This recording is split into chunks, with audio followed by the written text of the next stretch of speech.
Puducherry, Shri Peter Salam, Government of Manipur, he is the Director. Shri Ashish Agarwal, President Bajaj Alliance, and Shri Piyush Kumar Singh, Head Rural Agri and Government Business, SBI General. Requesting all panelists from the states, if somebody can please give a call to Piyush Singh.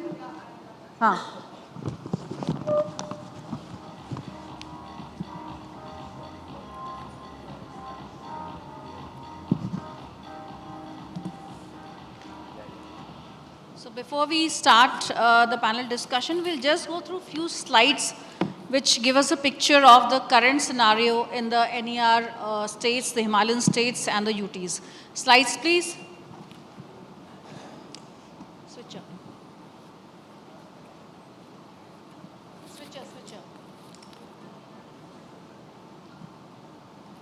Switcher, please. Switcher.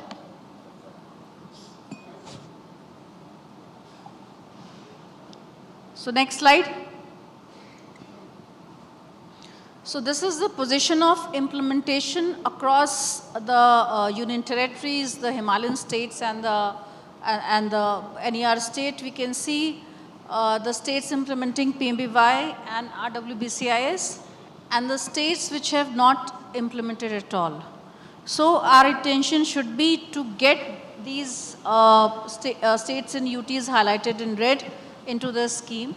Since the sector is here, the insurers are here, and obviously the other institutions which support us in terms of technology and other offices of Government of India, the intention should be to get all these states and union territories where we find agrarian activities, to get them onboarded in the scheme in the coming tender cycle. Now this is the challenges that we see in the NER states, the Himalayan states and the UTs. It is seen that there are, the cropping pattern is different because of the terrain, because of the traditions or the conventions. Then non-digitized land records remains a big challenge which is required to be addressed. As we were discussing yesterday, that land record integration is very important to ensure that every land parcel that is being insured is validated.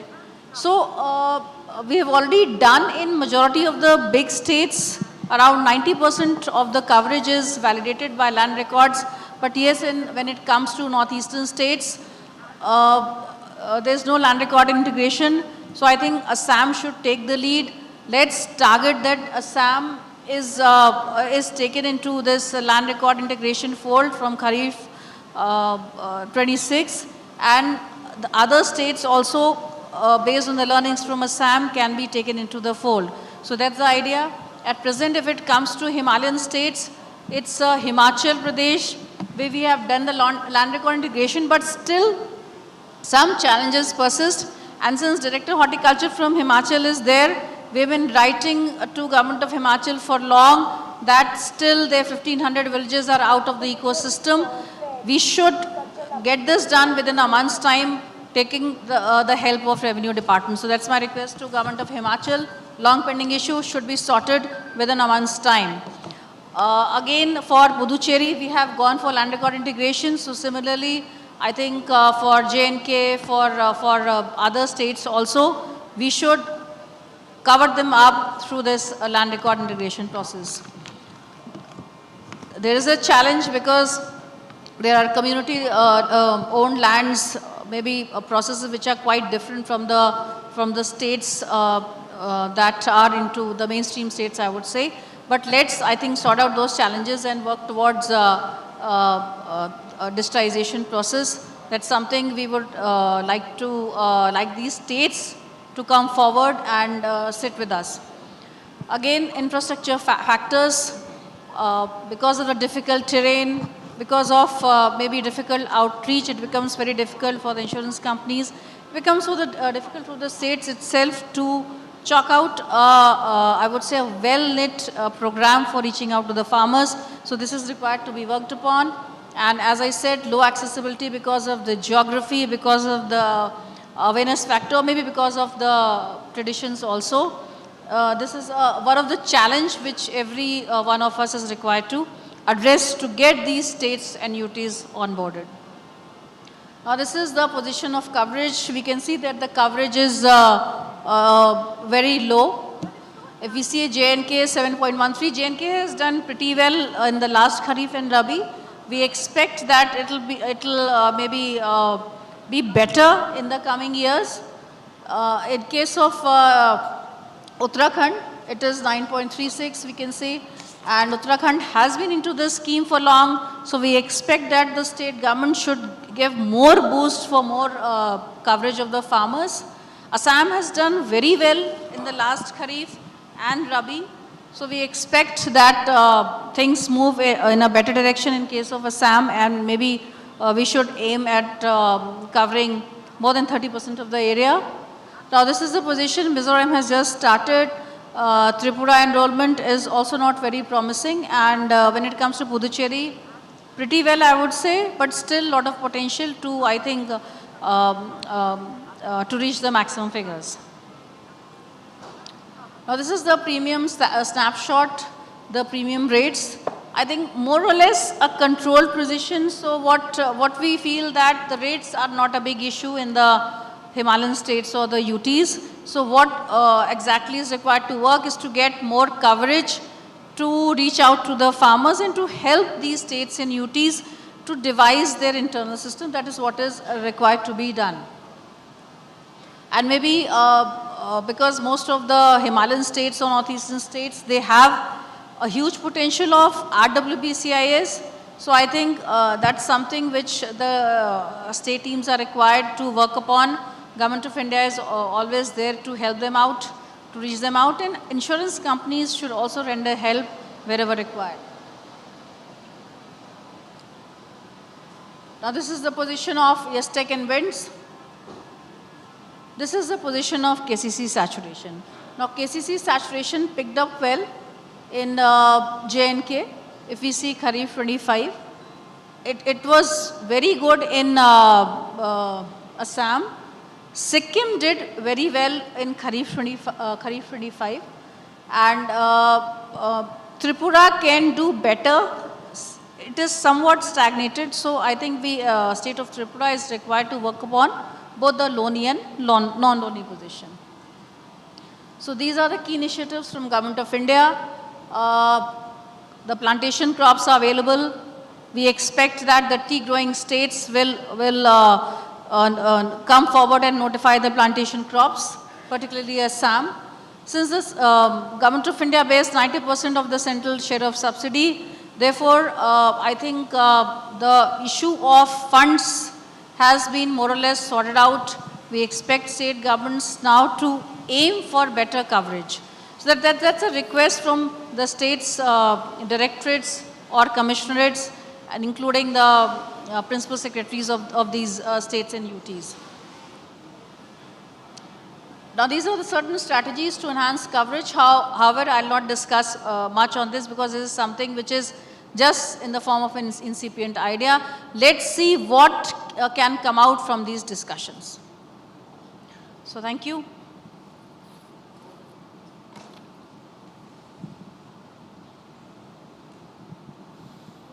So we'll start with the panel discussion.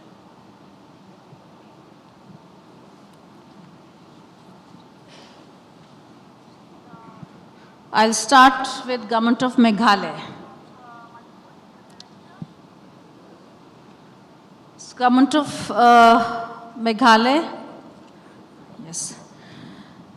So, sir, I think things are in a very initial stage, in an incipient stage in Meghalaya. And instead of asking anything about your view or perspective about the scheme, I think it would be better that we listen from you. That what exactly is the view of the state about this scheme? What are the requirements felt by the state? What kind of help is required by the states from the insurers and the Government of India? And what exactly is the expectation of the state government for coming forward in the next tender cycle in a big way. So we would like to hear from you. A very good morning to all. So I am representing Meghalaya as a Secretary, Agriculture and Farmers Welfare.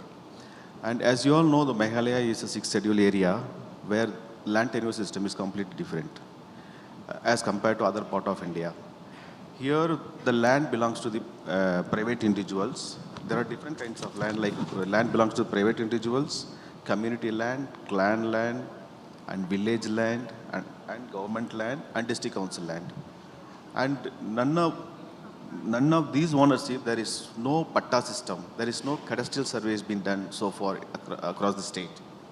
So these are the biggest constraints that we are facing now. And however, whenever a farmer go for a loan, farming loan, and it is very difficult to get a loan just because they have to submit a land document. Certainly, he may not have land documents. So in that case, that was the starting time. Since inception of the scheme, 2016, we have faced this problem. And that time we enrolled only 63 farmers. Now we have reached to the 71,000 in Kharif crops and also some more in Rabi crops also. Now, just taking one measure, like headman is allowed to give a land document certificate that will be verified by the district agriculture officer, district horticulture officer. So they verify, and that document has been produced in the bank to get a loan. And by getting a loan, automatically they also be insured under FasalBima Yojana. For non-loaning farmers, also based on the certificate issued by the headman, scrutinized by the district agriculture officer, horticulture officer in the respective districts, they use that document to enroll in the FasalBima Yojana. So now again, the common service centers are concerned. Of course, earlier there was no much service centers across the state, and now there are many common service centers to help the farmers to enroll in the FasalBima Yojana, and we are intent to propose some more common means through insurance company and all. We are doing it, and now this is the one reason that agri-stack is also biggest problem for us. Here, all the land documents are with the district council.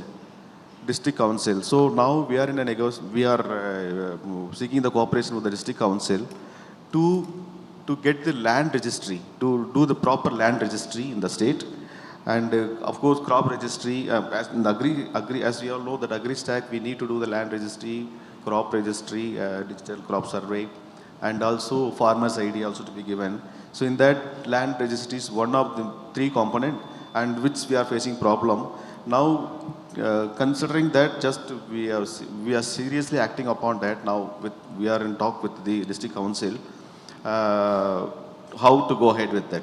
And also we have gone for village data volunteers. We have we have engaged so many village volunteers, data people like in a group. They are collecting they are getting the records properly, and they are submitting to the district council, and also with the state government consultation. We are going much ahead. So this problem will be solved soon. So with that, in that way, we can enroll more number of FasalBima Yojana under the scheme of FasalBima Yojana. So far, and again coming to the notified crops, we have only 3 crops. One is sali paddy and ginger as a kharif crops, and boro paddy is in rabi crops. So now rabi crops, and we have 38 blocks of sali paddy and 29 blocks of ginger, and boro paddy rabi season 6 blocks. So only this much. Now to increase the enrollment more in the FasalBima Yojana, we are going to expand the area first of all. We are going to increase the number of blocks, and also we are going to increase the number of crops also. There are some there are some crops which is often that crop yield is coming down due to some natural calamities. So we are going to increase those crops also, so that we can effectively implement this FasalBima Yojana. Sir, can you just, since you are discussing about the natural calamities, generally, what kind of calamities are rampant in the state of Meghalaya? It would be good for the insurers to think about while taking into consideration that what kind of calamities affect the farmers, so that insurers will be in a better position to maybe chart out their plans while they are going for bidding. Calamities in the sense like apparent weather conditions like that here in Meghalaya is weather is unpredictable, and sometimes, as we all know, Meghalaya is highest rainfall receiving state, but still we receive a rainfall, but ultimately that rain, whatever the rain we get, it goes to Bangladesh because of the land terrain. So due to that, there are many crops gets failed, and there is a continuous prolonged dry spell, almost 3-4 months. 6 months we get rain, and another 6 months we may not get rain, and hardly will get in between few rainfall. So in that case, this is one of the reason the crops gets failure, and also the frequent landslides all along the highways, like and also like due to climate resilience, like lot of for example plantation crop, arecanut, butterot is the biggest problem. But if you see some area in the state of Meghalaya, they are highly depending upon the arecanut. So that is caused by severely affected by the butterot diseases. So the kind of this thing often causing problem. Okay, sir. So, thank you, sir. So coming to Government of Himachal. So Director Horticulture, Government of Himachal is here. So in Himachal, if we see the last 3 years and if we see the tender cycle prior to the last 3 years, the situation of enrollment has not moved much. We expected Himachal to I think, increase the coverage. Himachal has been in the scheme from the beginning. Apart from that, we initiated land record integration last year, but still a few villages remain outside the ecosystem. And what, being in Government of India, what I see that there's somewhat lack of coordination between the Horticulture, Agriculture Department and with the Revenue Department. So that is, I think, required to be addressed. And would like to hear from Government of Himachal that what efforts state government is making for increasing the penetration, given the situation that it has been stagnant for around 5 years. Thank you, ma'am. Good morning, everyone. Yes, I accept that the coverage under restructured weather-based or Parametric FasalBima Yojana is declining in Himachal. If I say about horticulture, we had around we have total 250,000 horticulturists in Himachal. Out of that, last year 62,000 were registered under restructured weather-based system insurance, and this year it has further declined to 53,000. So the farmers had declined, but if we go by the number of trees they have insured, last year we had 40 lakhs trees registered under restructured weather-based. Despite declining in the numbers, the trees numbers have increased to 48 lakhs. So it means that those people, those who are doing the insurance, they have confidence on the scheme and they want to enroll more and more. Yes, there are many reasons for low coverage. If I talk about Himachal, we have 2.36 lakh hectare area under horticulture production in Himachal, and out of that, 48% of area is under horticulture, under apple cultivation. That accounts for almost 80% of, apple accounts for almost 80% of total fruit production in Himachal. So apple is the mainstay of horticulture in Himachal, so is in J&K, and Uttarakhand is also catching it up. If we go by parameters of 1.17 lakh hectares, if everything goes well, weather remains okay, we get adequate chilling hours, we get adequate rain, we get adequate temperature during those conditions, then we have as per existing condition, there should be production of 20 lakh metric ton. But at now, we are hovering around 6 to 7 lakh metric ton. So this production loss, which we are not able to achieve, it's not reflected in the payout package of restructured weather-based insurance scheme. This is one of the reasons for making it unpopular. I tell you, because Last highest production we had was in 2011 when we had 11 lakh metric ton of production. So rather than increasing, we are increasing area under apple cultivation, but the production is going down despite we are going for high density plantation practices have been improved. But the main reason I would say is the natural calamities, they have struck Himachal very hard. Some of the parameters like there is no coverage for permanent damage to plant. We talk about chilling hours, we talk about the wind speed, we talk about the temperature, but when there is a flash flood, there is a cloud burst and landslides, then it washes everything, whatever comes in between. So the complete loss, last year in 2025, we have lost around 2.5 lakh of apple trees, laden trees, full of fruits. So the loss to the plant and the loss to the prospective production, which was about to be there, it was around 83 crores. So that was just lost and there is no insurance coverage for that. Since the plant is totally damaged, what to talk about the chilling hours and these parameters? If we don't take into account the loss to the trees, when a tree is gone, then everything is gone. And it takes 5 years for an apple tree to come to fruiting.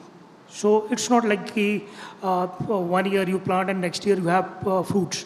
So I have to plant, replant again, and then I have to wait for 5 years. I have to nurture it. Then I have a sample fruiting. Then till 35, 40 years, plant gives fruiting. So one of the reason is the permanent damage is not accounted since there for. are two insurers in the panel, Ashish ji and Piyush, there's a point raised by Director Horticulture Himachal, because the kind of floods that government of Himachal saw the last year, the trees were damaged. So can the state get any relief when it comes to a situation where the entire tree is damaged?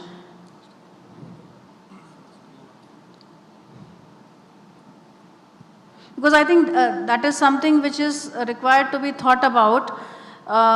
If we see the presentation made by Ritesh sir yesterday, then we have been talking about the climatic conditions which are prevailing in the last 3 years, whatever we have seen, especially in Himachal and Uttarakhand. So there's a point raised by Director Horticulture. Anything from your side? Or can the insurance companies think about this? This is, I think, for everybody. All the insurers sitting here. The point raised by Director Horticulture. What we understand is that apple crop is getting covered under RWBCIS, right? And if the crop is covered and during that period, if any calamity has happened, if it has impacted the crop, though you cannot cover the entire crop damage, tree damage what has happened. But during the cover period, if the trigger has happened, then companies are liable to pay claim. So that would be there. So I think can we request the companies if they can think about certain products for covering such type of damage? This is something which is, I think, required to be worked upon. In the slide also we mentioned that if we can have certain customized products, I think the insurers should start thinking about such kind of products where such issues of the Himalayan states or even the NERs can be addressed. I think such situation can arise elsewhere also, not only in Himachal and Uttarakhand. So I think let's leave it to the insurers if they can think about and come out with such kind of a product. Okay. So anything else from your side, from Himachal? Regarding, yes, land records. Land record, ma'am, yes, there was an issue, but that has been resolved. We are moving very fast on AgriStack project, and integration of agriculture department with the revenue department, land record department is going good, and very fast we are moving on it. The issue is no more, I think. But still, around 1,500 villages remain out of the ecosystem. There is some problem we have written. If you can go back and look into it.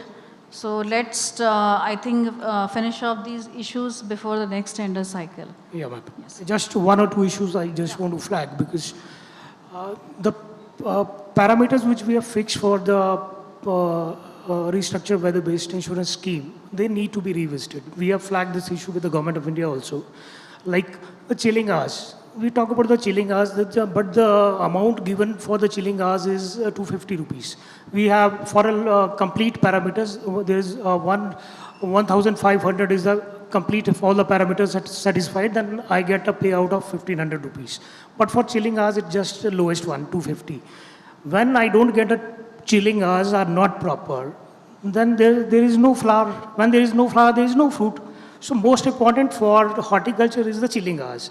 So more payout should be given for the chilling hours, like wind speed. We are not concerned with the wind speed. Wind speed is also given 300 rupees payout.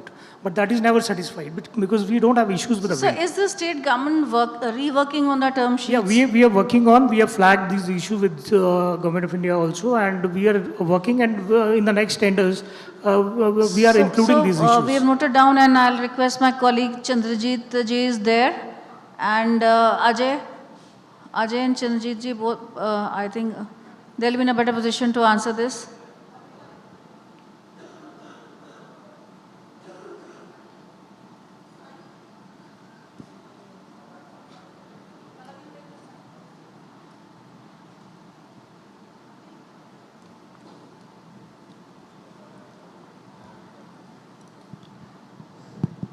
Yeah, so if I can just respond to what was being deliberated right now. So the plantation crops, while they were being, and also the different term sheets we are currently building for different horticulture as well as commercial crops.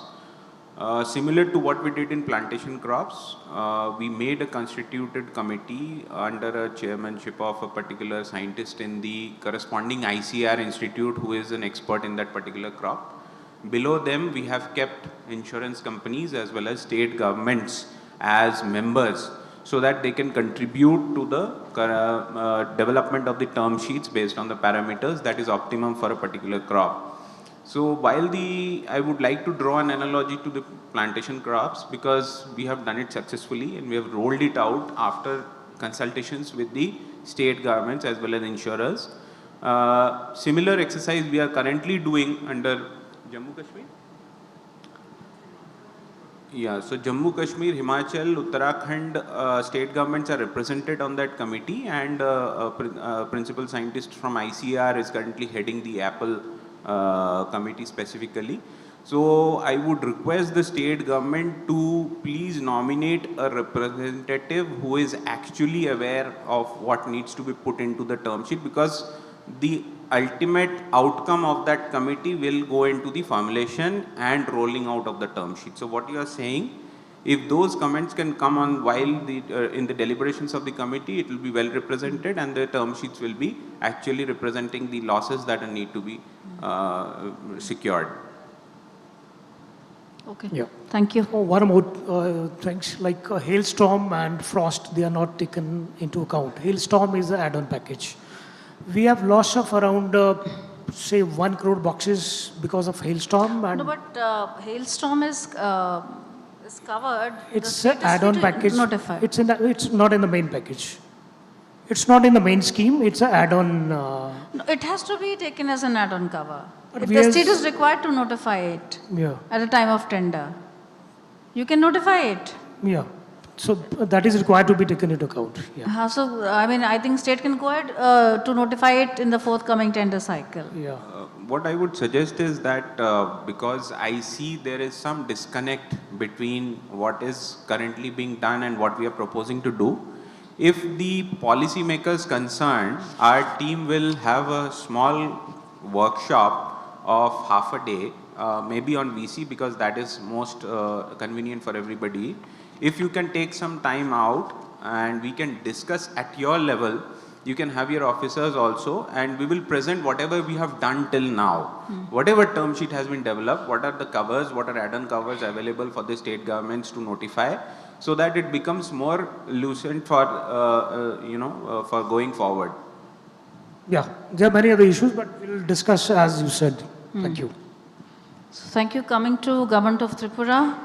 So, sir, again, Tripura has been into the scheme from the beginning, and what we see, enrollment increasing in a very slow pace. There was a dip also.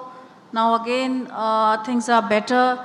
So what exactly the government of Tripura is doing in collaboration with the insurers who are bidding to increase the penetration. It's very important to now move towards those areas which have been remain untouched.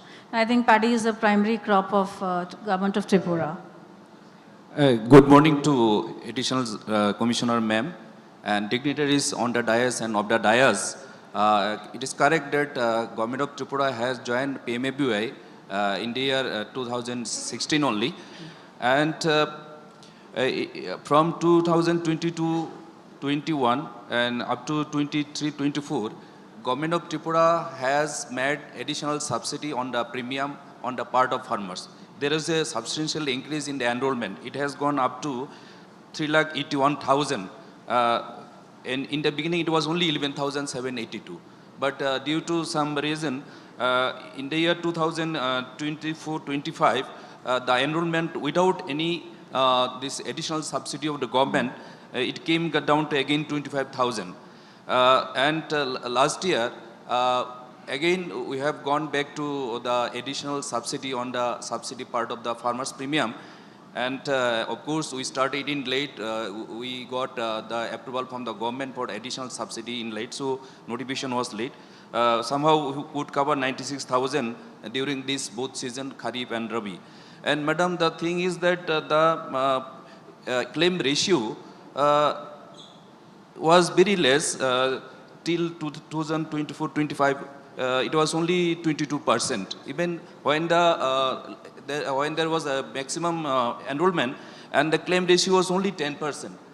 That has made the government to rethink whether we should go with this kind of additional subsidy on the premium of the farmers, because there was a huge exchequer on the government, state government. But we have started anyhow again. So in the coming years, we'll be doing better, I suppose. So there is a good news from the government of India also. They wanted to include this inundation as a peril for the paddy. It will be a boon to the farmers of Tripura. And I, on behalf of the government of Tripura, convey thanks to the government of India for taking this kind of initiative. And coming to this importance of the inundation as a peril, because madam, this paddy is the main crop of Tripura. Half of the total gross area is covered by paddy itself. And in the state of Tripura, the excessive rainfall and this submergence is the main peril, main causes of loss to the farmers. It is excluded from the peril. So farmers feel that now the PMFBY is somewhat irrelevant for the farmers of Tripura.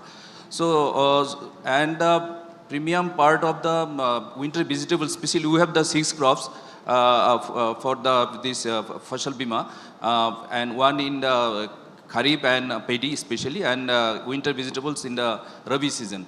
So the premium of the Rabi vegetables are somewhat high, around 5%. So farmers are not that interested. And the main cause of peril in the state, not the drought, not the hailstorm, not the cyclone even. The main is the inundation. So as the government of India will include this as also peril inundation, definitely it will be like it will perceive a good PMFBY as a good relevant to the state government. And land record part, madam, we have started this digital crop survey in the Kharif. We got this also. We have been awarded 60 crores around for the implementation. And we are doing the farmer registry also. From 1st January, we have covered around 50,000 of farmers under the enrollment of farmers ID. So we are doing it. We will be covering as and when required. And madam, awareness is also a problem in our state. And so we like to propose these FPO members, Krishi Shokis, FPC members also be the part of this enrollment other than the insurance channel or government channels, madam. So that is also one of the proposal. And one more thing that, madam, just you have proposed in your what you call this presentation also that there should be 100% subsidy for the farmers of Northeast region really is a good gesture from the Government of India. We will hope that every farmers of Northeast region will be benefited out of this. So, Madam, this much. And of course, for this wind also we are going to do it because this IMD of Agartala has already installed 40 numbers of automated weather stations. We'll take the advantage of that. CCA app is not doing well because you know, madam, that 3 sites are surrounded by Bangladesh and we have the 60% as a forest area. In most of the cases, we are not able to connect this portal through the net. Sometimes we face the problem also. These are the few points that I wanted to raise before you, madam. So thank you, Enyo, for giving me the chance to speak on behalf of the government of Tripura, madam. So thank you, sir, for making it to this conference, and we are hopeful that the proposal for bearing 100% of farmers' premium gets approved. So I think maybe in days to come, we'll be in a better position to communicate this to the state government. We will try that how to integrate the land records of Tripura, and when it comes to usage of technology, whether it's about using the app or the portal, we'll also see how the offline mechanism can work more effectively in such areas. That we'll be doing. So thank you. Coming to Government of Uttarakhand. So Ajay ji, Government of Uttarakhand also has been part of the scheme since the beginning. But again, enrollment position has been a matter of concern, जो कि बहुत slow pace पे increase करती है, बीच-बीच में कभी-कभी कम हो जाता है. There have been fluctuations in enrollment in Uttarakhand, although state has been a regular participant. Awareness level भी I think है, better है अब. But what exactly you expect कि जिसके कारण हम इस बार enrollment पे better work कर सकें, whether there is any assistance from Government of India or from the insurance company जो आपको लगता है. Plus I think state government ने, आपने भी कल issue raise किया था कि parametric insurance या indemnity based insurance क्या better है, because insurance companies are there. अगर state कोई change intend करता है, so if you can share. These are the 3 issues which I would like to hear from you. Good morning to all. Ma'am, सबसे पहला issue तो ये है कि एक मैं हॉर्टिकल्चर का इशू रेज करना चाहूँगा. जैसे वेदर बेस में क्रॉप तो अच्छी होती है, लेकिन हैवी रेन हो गया, रोड ब्लॉक हो गया, तो उनकी बढ़िया क्रॉप भी गाड़ियों में भरी हुई सड़ती है. तो उस पेरिल को भी कवर करना चाहिए. ये सबसे बड़ा इशू हमारे यहाँ उत्तराखंड में नोट किया गया था. अब मैं एग्रीकल्चर क्रॉप्स पे आता हूँ. मैं उत्तराखंड में हम क्रॉप इंश्योरेंस 2002 से इम्प्लीमेंट कर रहे हैं, NIS से MNIS then PMFBY.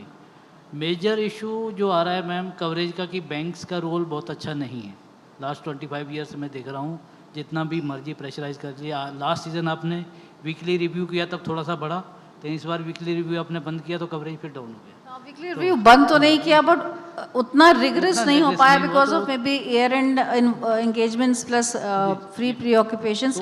But still हाँ, आई थिंक खरीफ में उसका बहुत फर्क पड़ा. जी जी मैं तो वही मैं तरीका देख रहा हूँ कि बैंकिंग का अच्छा, इसमें बैंकों की अपनी प्रॉब्लम है. रूरल ब्रांचेज में 1% ब्रांच हैंडल होता है, तो सबसे पहला कस्टमर को हैंडल करता है. क्रॉप इंश्योरेंस के लिए लास्ट मिनट टाइम देता है. दूसरा मैम, फार्मर्स के बीच में उतना वो जागरूकता तो है, लेकिन समस्या ये आ रही है कि जैसे हॉर्टिकल्चर क्रॉप्स के साथ कंपेयर करते हैं, वहाँ ऑलमोस्ट हर साल कुछ ना कुछ क्लेम मिल जाता है. एग्रीकल्चर में क्लेम बहुत कम मिलता है, क्योंकि सबसे बड़ी समस्या आती है क्रॉप कटिंग की. क्रॉप कटिंग हमारे स्पेसिफिकली हिल वाले पोर्शन में तहसील लेवल पे होती है, और सम क्रॉप्स के लिए 2-2, 3-3 तहसील भी क्लब करनी पड़ती है, क्योंकि एरिया बहुत कम है लेकिन स्कैटर्ड बहुत है. और लॉसेज होते हैं तो कुछ पॉकेट्स में होते हैं और एवरेज आउट हो जाते हैं. जब आप तहसील लेवल पे क्रॉप कटिंग लेते हैं तो एवरेज आउट हो जाते हैं. सेकंड समस्या इसमें ये है कि हम इसको एक्सपेंड नहीं कर पा रहे हैं, क्योंकि आपकी क्रॉप कटिंग के लिए GCS की गाइडलाइन ज़रूरी है. GCS की गाइडलाइन ये कहती है कि क्रॉप कटिंग केवल वहीं हो सकती है जहाँ आपकी गिरदावरी होती हो. तो गिरदावरी 80% विलेज में होती नहीं है पहाड़ में. उसके बाद समस्या आती है लैंड रिकॉर्ड की, जो बाकी स्टेट्स में भी है, but they are picking mostly ज़्यादा फास्ट पिकअप कर रहे हैं.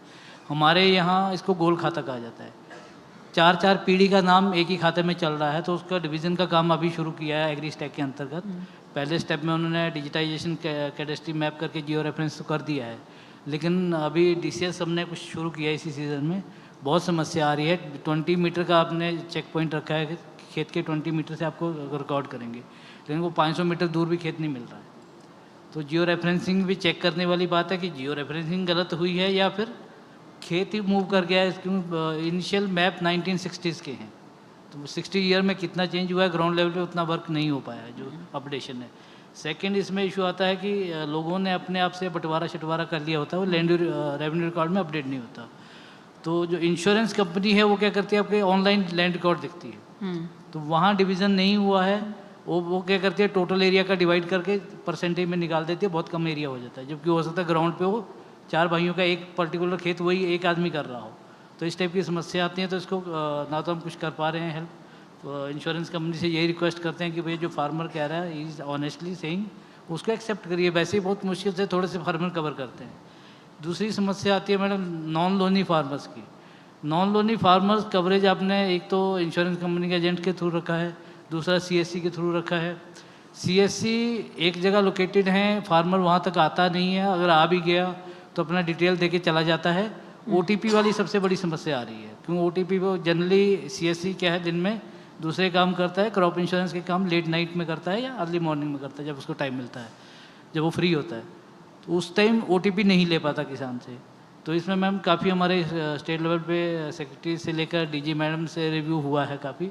उसमें एक सजेशन बड़ा अच्छा आया कि आप जो जैसे एड ऐप से इंश्योरेंस कंपनी के एजेंट कर रहे हैं, एग्रीकल्चर के प्राइमरी वर्कर, हॉर्टिकल्चर के प्राइमरी वर्कर को कुछ ऐप दे दें ताकि वो फार्मर को डायरेक्ट उसमें इनरोल कर पाए, क्योंकि फार्मर का भरोसा उस पर ज़्यादा है। और चूँकि इंश्योरेंस कंपनी का प्राइमरी जो फील्ड लेवल का वर्कर है, पहले 1 साल तो उसको सीखने में लग जाता है, जब तक वो कुछ डिलीवर करने की स्थिति में होता है तब तक इंश्योरेंस कंपनी बदल जाती है। तो इसमें भी हमारा सजेशन ये है कि ग्रास रूट लेवल पे, विलेज लेवल पे अगर हो सके तो आप LIC की तर्ज पे एजेंट तैयार करें। कंपनी ऊपर से कोई भी आए, विलेज लेवल पे वही रखे, मिनिमम बेसिस पे कुछ रखें और कुछ इंसेंटिव करके इस टाइप से कुछ सोचना पड़ेगा। तो उस पर फार्मर का भरोसा भी ज़्यादा होगा, क्योंकि गाँव में ही है, और वो लॉस असेसमेंट में भी हेल्प कर सकता है, सब हेल्प कर सकता है। तो इस पर थोड़ा विचार किया जाए। इस पर हम लोग सोच भी रहे हैं कि मल्टीपल चैनल्स ऑफ एनरोलमेंट बढ़ाएं। बट मैं एक चीज़ ये कहना चाहूँगी कि जब भी हम किसी को चैनल ऑफ एनरोलमेंट बनाते हैं तो उसकी रिस्पॉन्सिबिलिटी मेनली एनरोलमेंट नहीं होती, बिकॉज कैश कलेक्शन भी इन्वॉल्व है, रिस्पॉन्सिबिलिटीज़ भी इन्वॉल्व है, इंक्लूडिंग अगर कोई गलत इन्फॉर्मेशन चली जाती है या कोई फ्रॉडलेंट प्रैक्टिस होती है तो वहाँ भी उसकी लाइबिलिटी को फिक्स करना भी ज़रूरी हो जाता है। सो इन चीज़ों को देखते हुए there are certain limitations, including regulatory part भी होता है कि IRDA किसको रिकग्नाइज करता है for functioning as an agent और an intermediary. We are trying for that. So इसलिए हर किसी को हम वो ऐप के थ्रू एनरोलमेंट नहीं परमिट कर सकते। But I think since CSC is also sitting here, we are trying that CSC का प्रोसेस और फ्लेक्सिबल, फार्मर फ्रेंडली हो, fraudulent practices now deterrents हो, and if they can also move door to door for getting enrollment। और CSC भी क्योंकि वही का person होता है एंड जो भी VLE होता है।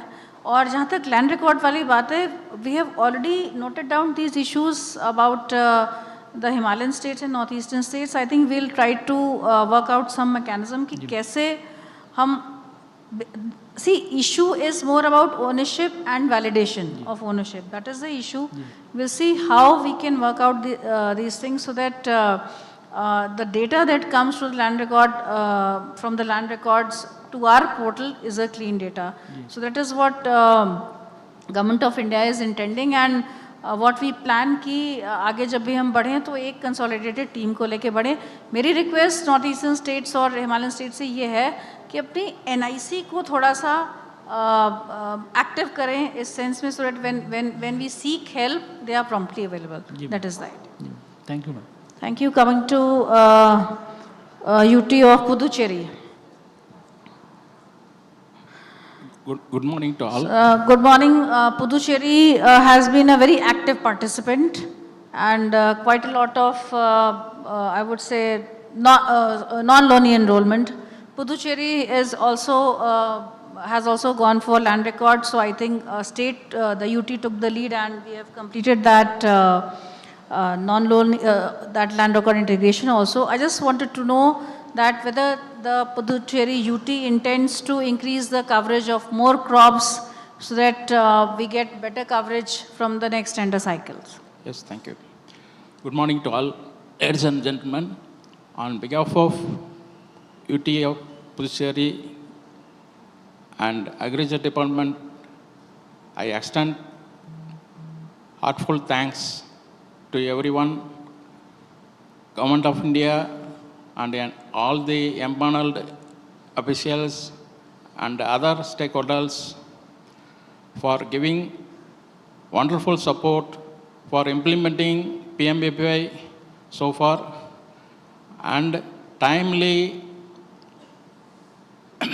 settlement of claims to farmers.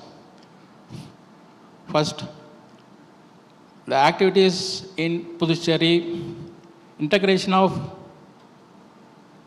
AgriStack with National Crop Insurance Portal, that is online farmers registry data are shared with NICIP, by which the enrollment process through CSEs are fully escalated from Rabi 25 onwards. Secondly, the WINS project, the installation of meteorological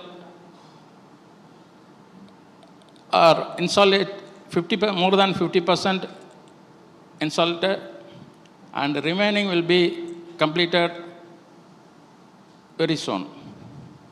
And thirdly, the SLTC meeting was convened, followed by SLCCI, which is mandatory to get approval from the state government for floating of tender and as well as other PMF activities within this week. And after the meeting, the tender process and notification process is started for next 3 years, that is 26 to 29. Regarding CC's percentage, due to lack of manpower with the department and fall of harvest period is in short period, we could not achieve the CCs in time fully through apps, for which proposals are mooted out and got approval from the government, similar to the neighboring states, for using outsourcing of manpower for conducting CCEs, and got approval. It will be insured CC apps for coming season onwards. For coming up issues, quickly, Puducherry, 2 minutes to you. yes, ma'am. Puducherry is, all the 3 clusters are adjacent to coastal region. Every year we are facing flood as well as cyclonic rainfall will causing indemnification in paddy. Puducherry is mainly concentrated on paddy crop. Inundation is the main problem, and also the individual farmers not covered under the local calamities by area yield. The proposals for covering the individual claims unit proposal is most welcome one. Secondly, the wild animals damage proposal, mainly in Puducherry, wild boar attack is more. the proposal of wild boar add-on cover is mostly welcome. Thirdly, the indemnity level for Rabi 1 alone, we have 70%. This will be changed from this onwards, 85%. The minimum claim support of 500 rupees also is a welcome one. It is most benefited to farmers' point of view. Another problem in finance department of UTV of Puducherry urging to close the escrow account and the payment of premium through treasury accounts. But Government of India insists the payment of premium through only escrow accounts. Now the proposal of 12% of penalty will be introduced. Before that, kindly clarify the payment mode through escrow accounts. Government of India categories Puducherry as small states in implementing crop insurance scheme. Small state means the funding is small and also the allocation of funds to all the schemes also very less. But the premium sharing by the government places the Puducherry in neighboring states like large state, that is 50-50. In initial implementation period onwards, the Puducherry government farmer share fully borne by the state government. That is, for example, 10% premium means farmer share for field crop 1.5 to 2% and the remaining share by Rajkumarji, we are running out of time. Quickly. Sir, all right. 50%. That means nearly for field crops 65-40, for commercial crops nearly by 75-25. Kindly consider our long-term request. As like us, Northeastern State, 90-10, at least 80-20 may be provided for implement of PMFBY in higher manner. Now it is 50%. It will encourage. Noted, Rajkumarji, noted. It will encourage the more. Sure. Yes, thank you, ma'am. That's all. Thanks a lot. Coming to Government of Manipur.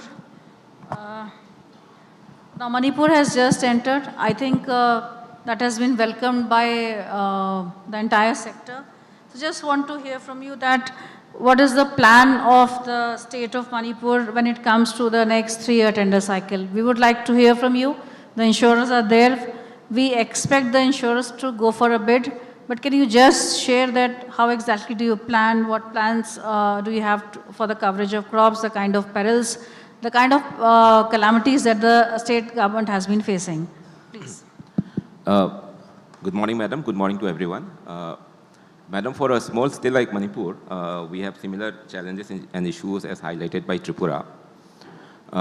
We have to consider the kind of challenges against the amount of value that we are bringing through PMFBY. In the state of Manipur, the farmers have very small land holdings. And that is one negative aspect.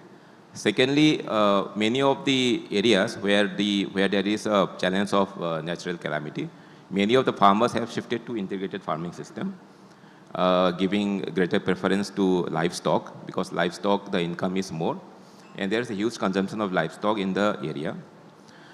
Also, the challenges due to geography. All this coupled with a very small percentage of claims.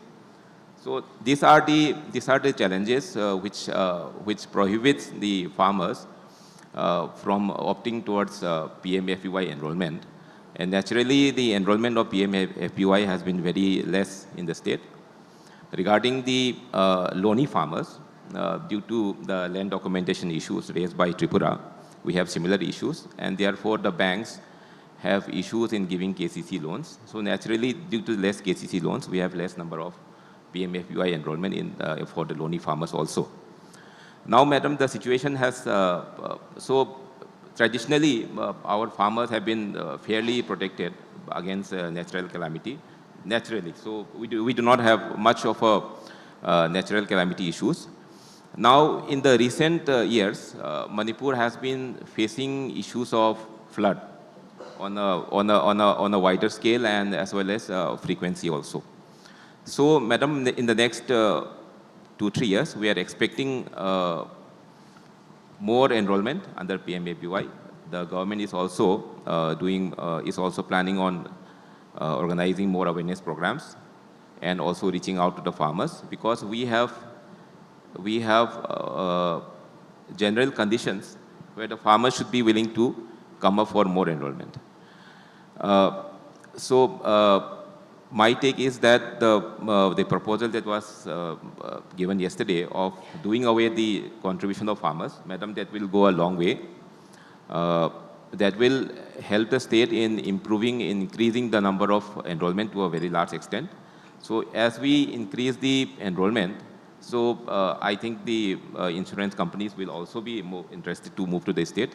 We have been facing difficulty in having large number of insurance companies participating in the tender process also. So much so that during the Rabi season there was no insurance company. So these are some of the challenges, and so the state government, in considering the increased risk of flood and inundation in the last few years, we are considering March awareness campaign for more enrollment. So if the government is considering the 100% payment of farmers, I think that will increase the enrollment to a large extent. Secondly, regarding the land documentation process, similar issues in PM Kisan as well as the digital agriculture. So the state has devised a system where the village chairman is providing the land document, which is certified by the subdivision officer of the area. Now that has been accepted to a large extent by the government agencies at least, not very sure of by the banks. Now the challenge is how to make that into a regular registry. That is where the government is working. We have some form of document, but to convert that into a registry which is recognized and which is accepted by everyone, that is the area where we are working. I think that should be resolved very soon by the state government. So, madam, these are the areas, these are the situations in the state, and I think with the kind of intervention that the government of India is bringing, the enrollment should increase to a large extent in the coming years. Thank you. Okay, thank you, sir. Now coming to the insurers. So my question to Ashish ji. Ashish ji, what are the 3 or 4 most important considerations which the insurance companies think about before bidding in the northeastern states? See, this is a very important point which I would like to hear from you, from Piyush also after this, that important considerations which you, the insurers have. The state should know what exactly you consider while going ahead for the bidding. Right. In NER state as well as the Himalayan states also. Sure. Thank you, ma'am, and good morning, everyone. I think most of the points have already been highlighted by the respective state government, that what kind of challenges do we face while going for enrollment. Be it any company, whenever we have to participate in the tender process, we definitely look for that what kind of coverage we can expect from the state in terms of number of farmers, in terms of premium, and how the state government are supportive in terms of providing subsidy, in terms of providing crop cutting experiments. Those things are there basically because this PMFBY is there for last 10 years now, and we have the experience. We understand that how the state government behave. So basically, those are I think major constraint. But the most important thing, ma'am, here is that we understand that be it a Himalayan state or be it a northeastern state, they are the most risky in terms of natural calamities, and they actually need insurance cover just to protect the farmers. But we have seen here that, like you also showed in this presentation, that cases saturation is more or less okay. In most of the states, around 45-50% is there, which is not in other states in that way. But still, in terms of total farmer coverage or total land coverage, it's only 8 to 10%. It means most of the farmers are non-loany. It means KCC coverage is very low because farmers are very small farmers, because that's why they are not getting KCC accounts also. So companies needs to do, they will have to do a lot of efforts to bring the non-loany farmers. And to cover the non-loany farmers, we need the actual land record, which is not there. And it becomes very difficult. We have seen in many states that wherever the land record is not integrated, then other issues happens, like false enrollment happens or over insurance happens, and which creates an issue. So these are something which we basically understand in which all states, how much premium we can get, how easy the enrollment could be, and what kind of support we get from the respective state governments. I think these are 3 or 4 considerations what we take. But because Government of India has made it mandatory as a part of guideline, the insurance company should definitely participate in any one of the hilly states or this thing. So we definitely do that. And just to let you know, we have been working in 3 states as of like, we are working in Tripura, we are working in Assam, we are working in J&K. So we participate seriously, and we do our best effort to make the more increased coverage as much as possible. Thank you, Ashish ji. And quickly, Piyush, the same question to you, and also another question, that why hasn't the scheme picked up in states like Arunachal Pradesh and Nagaland, 2 states which have never implemented? So would like to hear from you on this question also quickly. I think after this we have the address of our secretary also. Thank you, ma'am. Good morning, everyone. So basically, I got an opportunity to work in northeastern states. Like currently, we are working in 19 districts of Assam. At the same time, we got an opportunity to work in Tripura also in the previous year. So the major challenges what we have faced as an insurance company to working in the northeastern state, like in terms of land digitization, is a major challenge. So you are talking about Nagaland, why they want to enter into the scheme, because we are providing the parametric solution in the state. We had a detailed discussion with the agriculture department, their director, minister, and everyone. So after having a detailed deliberation and discussion, what we found that there is no proper land digitization in terms of named land parcel is not available. So lands are in the name of community. Lands are in the name of some ancestral people. So in that manner, some kind of land ownership, land digitization is utmost important to have a proper insurance coverage in northeastern state, because we see there are almost 2 crore PM Kisan farmers are there, but in crop insurance hardly 8 to 10 lakh, 12 lakh farmers are getting insurance, which is less than 5%. So in that manner, if we want to increase the penetration, it's the right time to go and take a step towards universalization in the northeastern state, because Government of India has come up with a proposal of bearing the farmer share. At the same time, in the state and Government of India proportion also, you are bearing 90%. So almost it's a Government of India owned a scheme for the northeastern state. It's better to go towards a universalization for northeastern state. In that manner, if you have enrolled 10 lakh farmers in the current Kharif, those 10 lakh farmers should be automatically covered, and all the machinery should work upon enrolling the remaining 11 lakh, 12 lakh, 13 lakh, 14 lakh farmers. Instead, going every time with a 0 number of farmers and starting for again 10 lakh farmers. And since 90% subsidy is bound by the Government of India, and you are going to be as the farmers here as well, it's a very right step to take towards universal coverage. And if we talk about the challenges, like Tripura government was also mentioning, in last 2-3 years they have faced, there is a very less loss ratio. That is purely because of there is no proper crop cutting experiment mechanism is available because of lack of manpower in the state. So, and all the northeastern state is majorly paddy belt. We should be having a yestic mechanism or 100% weightage towards the remote sensing based yield estimation to have a proper yield estimation and calculation. That will enhance in terms of farmers' motivation also, and state will also see the benefit out of the scheme, ma'am. So thank you, Piyush. So what we request, we have heard the officers from the northeastern states, the Himalayan states, and also the UTs. I think, and the two insurers we have heard.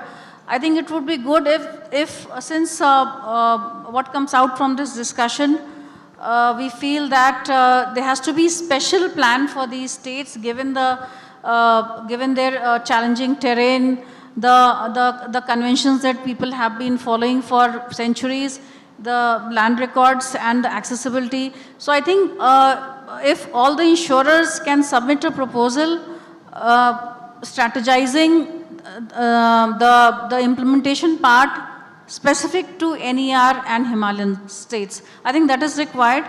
So this is the takeaway we should take, and I think the insurers should start working on it, and Government of India will always be pleased to go ahead for any kind of special plan for these northeastern states, the Himalayan states, and also the UTs. And we expect that we get good bids in all the northeastern states, including let's try to bring in the states like Nagaland and Arunachal also on board. The insurers can also directly reach out to the states proposing for implementation in these states, including some left out UTs like Dadra and Nagar Haveli, where I think the farmers are in need of insurance. So that is all which I would like to sum up from this panel. I thank you everybody for traveling from distant areas for this conference. Thank you to all the panelists. Thanks a lot.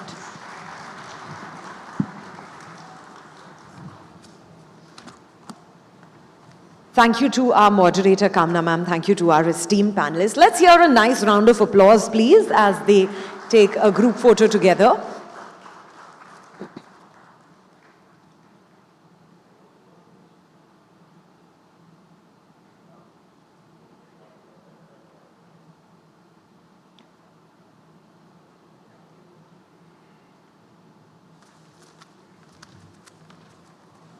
Just as everyone settles down, our next session is a presidential address, and this one is going to be via a video conference. So I request everyone that's outside to please come in, and everyone settle down, put those mobile cameras away.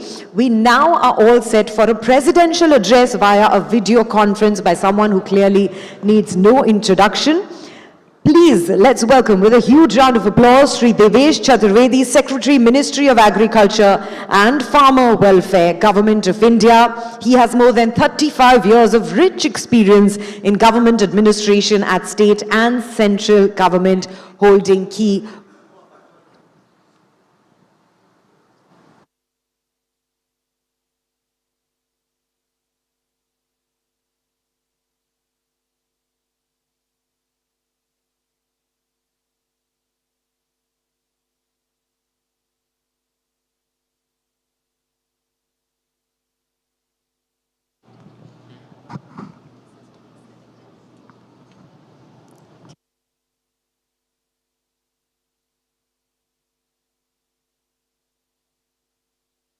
Very good morning. Welcome, sir.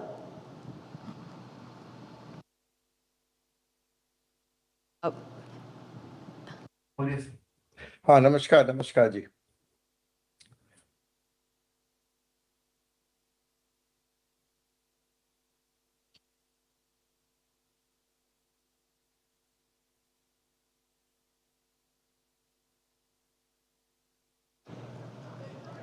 Sir, we look forward to your presidential address. We have everyone gathered here live. Okay, thank you very much. All the state secretaries, principal secretaries who have come and are participating in this national conference. CEO of Pradhan Mantri FasalBima Yojana, all the CMDs of private and public sector insurance companies handling crop insurance, all ladies and gentlemen.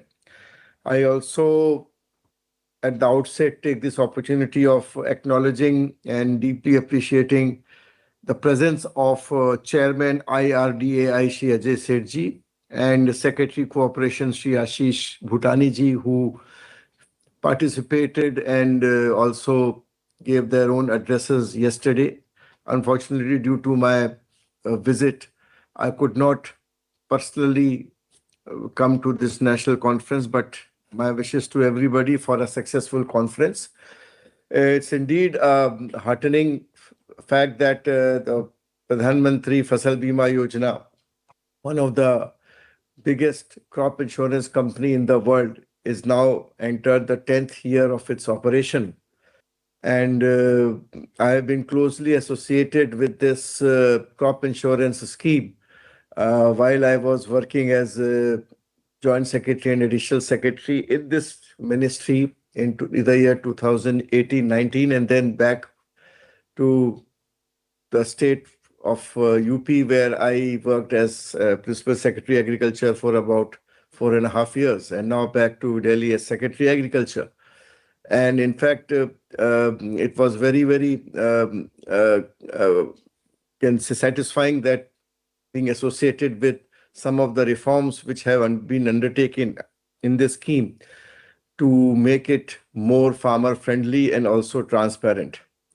We may remember that when the crop insurance scheme started, it was mandatory for the KCC loanee farmers to get insured.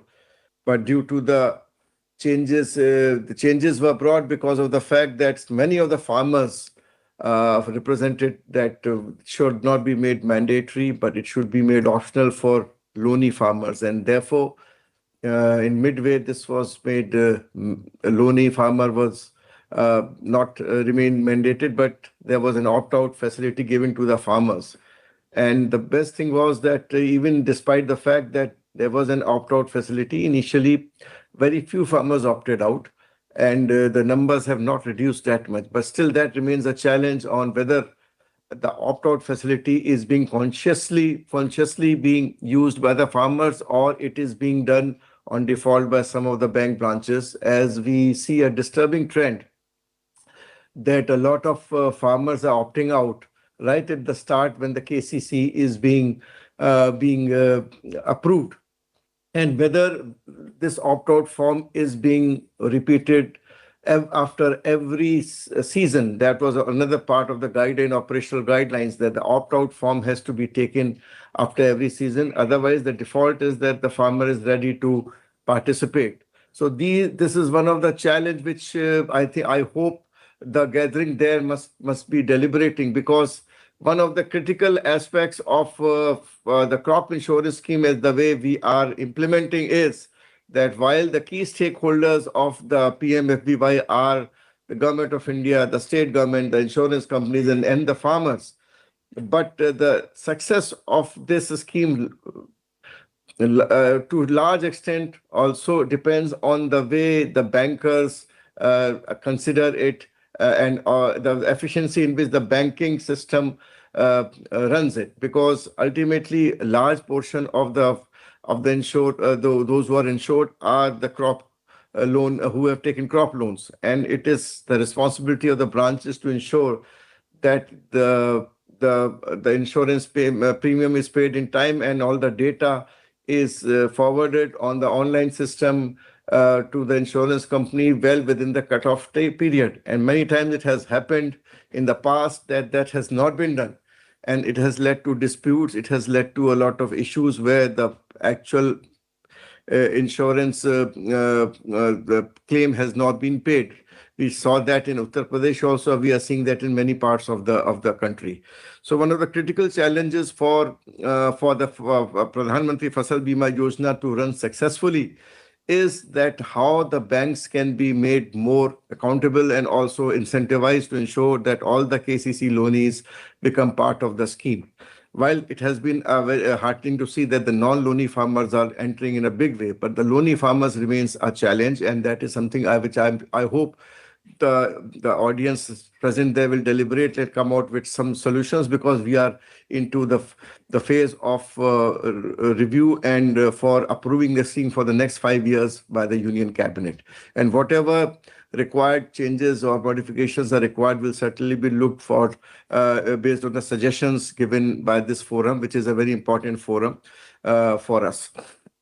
The next important issue was the reform which was brought was the cup and cap model, where And as you know that one of the biggest criticism of the Pradhan Mantri Fasal Bima Yojana was that it has led to huge profits by the insurance companies at the cost of government and the farmer, and actual premium paid is quite less. And this was also at times sort of validated by the claim ratio, where if you add the premium paid by the farmers, by the state government, and by government of India, and the actual claims, overall claims, it was quite less. And I remember in state of Uttar Pradesh, where it was particularly very low. And we used to face a lot of criticism of the in the state legislature, and even government of India at the parliament level also. There used to be concerns were voiced. But this cup and cap model which has come has helped in two ways. That it has also made sure that if the claims are really very less because of a good weather conditions in the country, the amount of the savings can be plowed back to the state or the central government. And secondly, because of the fact that governments are themselves taking the reinsurance beyond 110 or 130, the premium values have also reduced. Although there has been some mixed response regarding this in some of the states, and I'm sure the state governments will themselves take a call, a more informed decision based on the past experience as to which of the model is most suited for that state. So, for example, I know in UP, 80, 110 has suited a lot. In some states, 60, 130 will suit, and maybe in some state, the general insurance, the way it has been done for the last 10 years will suit. So it all depends on how the weather pattern is and what are the losses caused due to the changing weather pattern of the country, and the state-specific situation may be varying from state to state. And therefore, it will be now based on the 3 years experience which we have. Now the states can take more informed decision, but all in all, I can say that this experiment of having different models has helped in reducing the criticism related to undue profits to the insurance companies. And the third aspect, of course, which is very important, is that the discipline has to be there to provide, not just to provide the premiums in time, but also to provide the compensation in time. And it has been seen that there are some states who have, though they are very prompt enough to come into the scheme in terms of opening the portals, getting notifications done, but when it comes to the share of their premium, then it is delayed a lot. And therefore, to help the state agriculture departments press upon the finance department to get that premium amount paid in time, we have provided with this escrow account. And also we have taken a view that now the interest charged will also be, the state governments will also be liable for the interest charge if, because of the delayed payment of their share, the share of the claims payment to the farmers are delayed. So both insurance companies as well as the state or the UTs are now liable for payment of for the penal interest if that happens. The whole idea is this, that the payment of the state share cannot be incumbent upon the level of losses. What happens is, many states, if the losses are less, they stop paying the premium. Now, that is not the way insurance works. Now, insurance works when the premiums are paid initially, so that there is a clear-cut liability on the insurance company, and whatever loss comes, the insurance company has to pay the claims, whether they have a loss or they have a gain. It all depends on how the weather conditions happen. So that is another thing which will be strictly for monitoring in next year.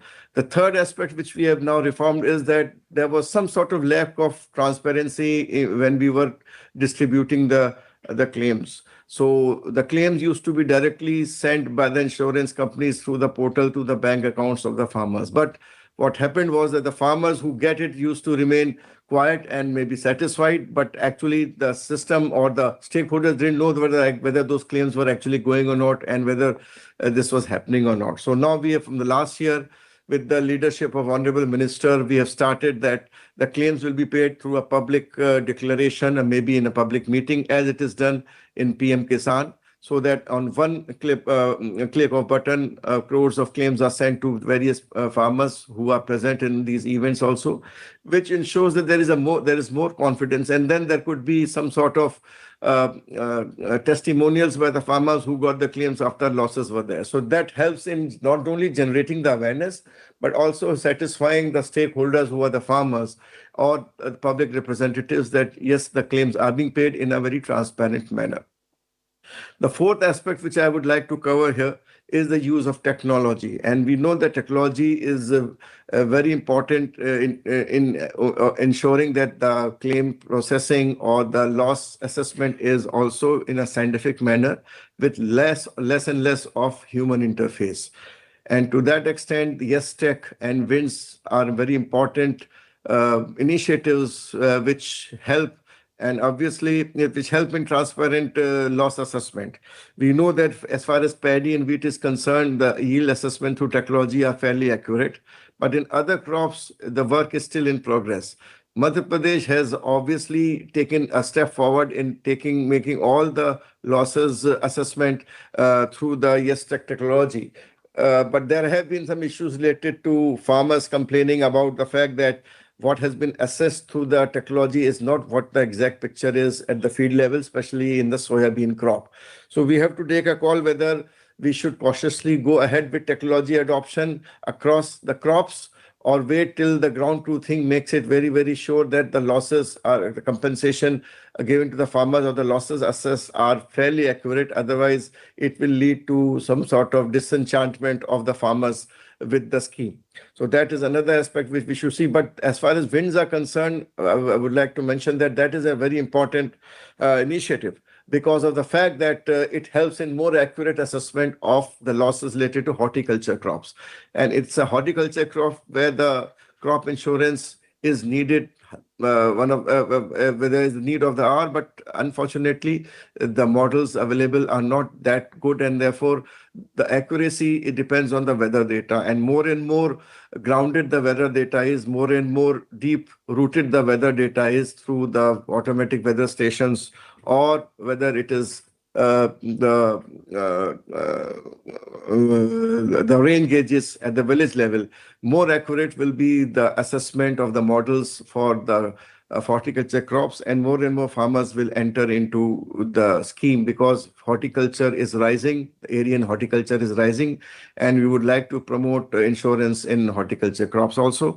So these four aspects are I'm sure there would have been deliberations on all these aspects related to crop insurance, and some good ideas will emerge which will lead to better implementation of the scheme. Some other aspects I would like to mention. First of all is the issue of mandatory farmer ID in FasalBima Yojana. As you are aware that there have been instances of malpractices in some parts of the country where the same land parcel was insured by many persons, and which led to this thought that maybe the crop cutting experiments would have been managed after getting multiple insurance. And therefore, the farmer ID becomes a sort of mandatory exercise in many of the states where the farmer IDs are being created in a big way. And we will slowly like to make it mandatory across the country as the digital agriculture mission moves ahead, and we are able to cover maximum farmers under the digital agriculture mission. The farmer ID also ensures that a person, if wants to nominate someone else for this particular land parcel. So in PMFBY, there is a provision that the sharecroppers can, or the actual cultivators can get the insurance in place of the actual owners if the owners are not cultivating or investing on it. And therefore, it is necessary that we are able to provide that nomination facility in a more transparent manner and not the crude manner in which it is practiced as present. So that transparent and professionally managed facility will be available once the farmer ID is there. So the farmer can register and nominate some other person with the Aadhaar number and the details of who will in the place of the owner of the land would become the real insuree. And whatever losses happens, which will be given to the nominee rather than the landowner. So that will help in increasing the coverage of the FasalBima Yojana, because we know that many parts of the country, especially places like Andhra Pradesh or even Eastern India, there is a lot of sharecropping which goes on. Many times it is formal and many times it is informal. And the informal sharecroppers are the ones who are the biggest sufferers because they take all the risk, but they are not able to get compensation because of the fact that they are not the owners of the land. So therefore, this sort of digital agriculture will help in PMFBY to a large extent. The other aspect which I would like to mention is that the digital agriculture mission through the digital crop survey will also help improving the accuracy of the insurance, because many times what happens is under the KCC scheme, the crop which is written as for the credit is not the same as what is grown actually, and this leads to discrepancy and many times creates problems for actual payment compensation, especially when there are individual losses, because once the person reaches the team reaches it, they find that crop what has been grown is different from what the KCC is. So here the DCS will come to our rescue, and what we are planning is that the DCS data, the crop survey data, which obviously comes after the crop has been insured, because the insurance is at the time just before the time of sowing, or the last date is December for Rabi and 31st July for Kharif. But in any case, the DCS happens after the actual survey happens after the sowing is over. And if there is any difference which is observed in the crop sown and crop surveyed, we would undertake this exercise of changing the policy so that with the same premium, whatever it is, and maybe if the crop grown is something which is a high value, then partially it will be insured, and if it is of the lower value, then actual crop will be insured, and then the policy will be amended accordingly. So this will help in improving the transparency of the system, and also reducing the chances of non-payment of compensation due to these discrepancies, which actually happens in many cases. So these were some thoughts which I thought I would mention, and would like to the group also to deliberate if they have not deliberated till now. And I'm sure that crop insurance scheme, still the coverage of the scheme is not as high as we would like it to be. Some states who are not participating, we would encourage them to participate. The states who are participating, we need to ensure that more and more crops are notified under the scheme, and more farmers come into the ambit of the crop insurance, because ultimately it helps in providing them huge relief. The banks, if the bank representatives are present, which I'm sure must be there, I would certainly request that they should take proactive steps in actually insuring taking insurance, because it's not just that it is a relief to the farmers, it is also in a way, and I would not be very hesitant to say that it is in a way also ensuring that the KCC doesn't become NPA, because many times the KCC becomes NPA only because of the loss of crops, and indebtedness of the farmer increases because of the loss of crops due to weather conditions. And if at that point of time we are able to get the money back through the scale of finance, and which is the approved scale of finance, then not just it is the relief to the farmer, but it also helps in getting back the money which they had paid to the farmers through the KCC. And therefore, and once they are part of the scheme through the KCC, the amount of money paid is through that KCC account, which it ensures that the NPAs are reduced. So my request to the bankers is, it is in their benefit to have more and more KCC loan is getting insured, but I don't know why the reverse happens. And there are some branches which have zero, they have a large number of KCCs, but zero insurance, which is something surprising. And I feel that it is a huge loss of opportunities for most of the bankers.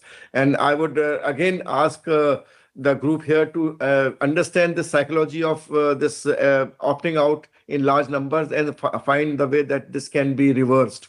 And that's why one thing which we are undertaking is, and I'll come back to the first point, which I had mentioned in my speech, and that was that the earlier when the scheme was started, the KCC was mandatory, but it was made optional. So there is an opt-out form. Now, one should understand that the farmer is opting out from, not from a bank-based insurance, but it is the person is opting out of PMFBY.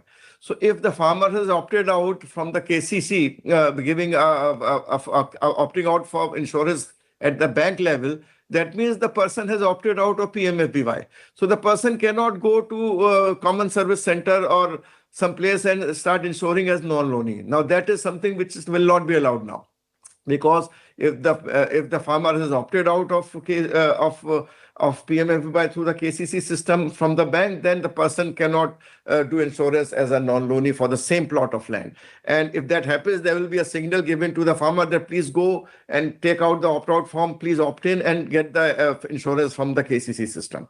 So that again, we are ensuring to plug that sort of, I won't say it was not an exact misuse, but it was something which was not expected, that a non-loan of opt-out farmer going for non-KCC type of non-loanee registration. So since the numbers are rising, we'll have to take care of this and ensure that this does not happen. So with those initial thoughts, I'm sure that this national conference will churn out some good suggestions for us. The challenges which I have mentioned are already there. One more aspect I would like to cover is the transparency. Many times what has happened is that there is a lack of transparency, especially at the crop cutting, when the actual survey is done for the losses, which are either individual losses or mid-season losses.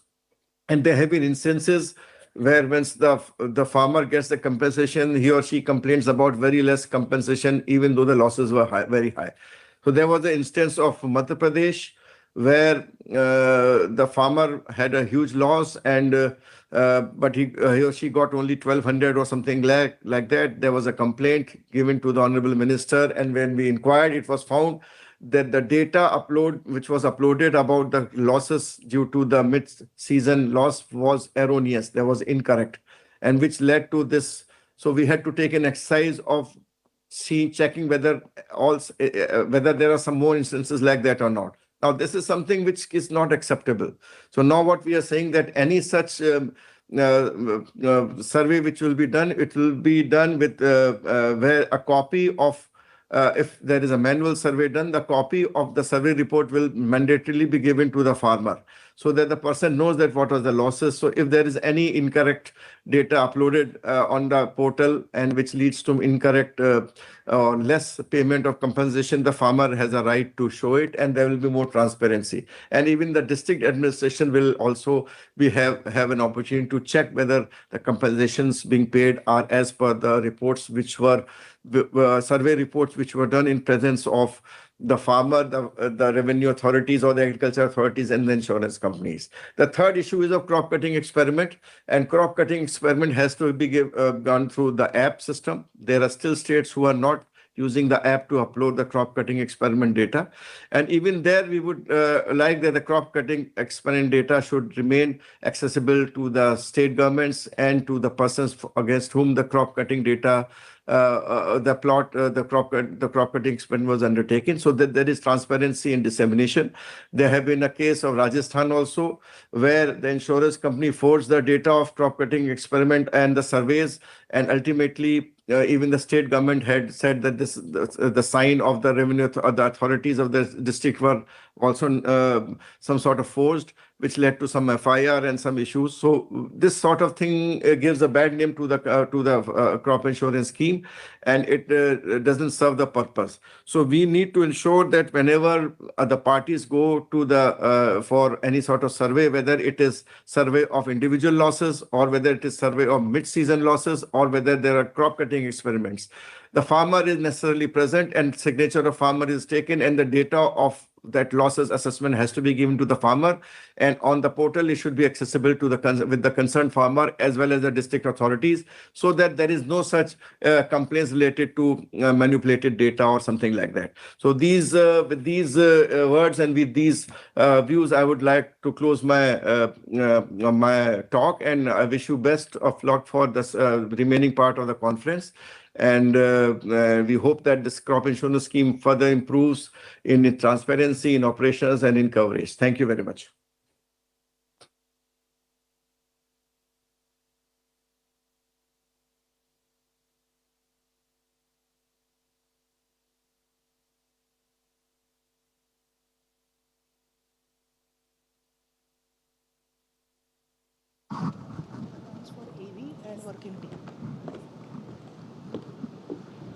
Well, we're almost into the half-day mark of our day 2 of the conference and some dialogues.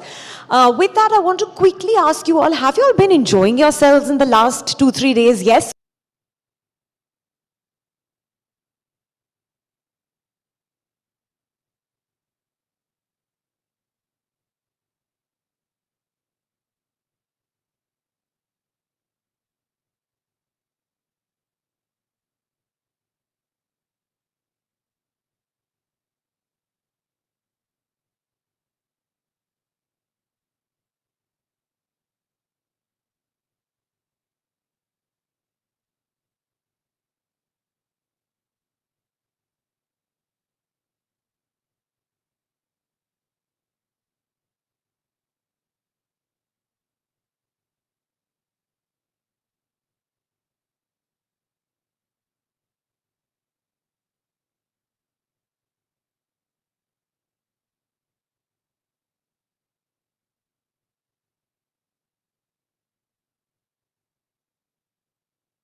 We head to it, some more beautiful sessions. Want to quickly update you that tea and coffee has been served outside, but we're not breaking.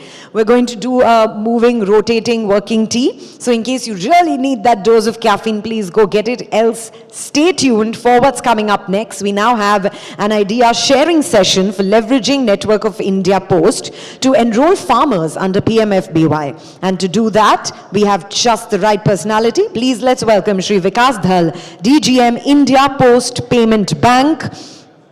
With over 20 years of banking experience, he currently leads sales operations at India Post Payments Bank with strong expertise in sales and digital payments. Ladies and gentlemen, please, let's hear it for Shri Vikas Dhal. Requesting everyone to please be settled and stay tuned for this very impactful session. Thank you. Shall I start or shall we wait? You can start. Yeah, or do you want to, I think, it's a tea break? Or shall we carry on?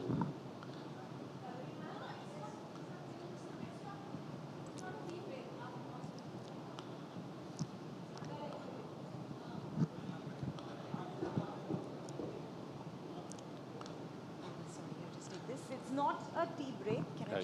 Sorry, everybody, it's not a tea break. We have a session and we're starting. So please get a tea cup and come inside and settle down.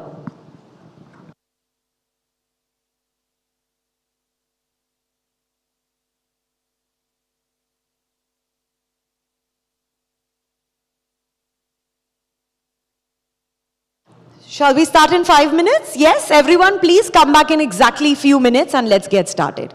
Sorry, sir. Not an issue.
India Post Payment Bank. First of all, I would like to thank Ministry of Agriculture and Kamna ma'am for inviting us over here and to represent IPB, what we are doing, what we want to do, and what we will do in future. As we are a new entrant to the PMFBY, we are here to learn from the industry experts. Now we are selling insurance from the last 2-3 years. We have a considerable name in the rural segments, but in urban area we have yet to reach out. So that is the reason I just want to start with introducing with the India Post Payment Bank, first of all. So I have a small PPT to explain.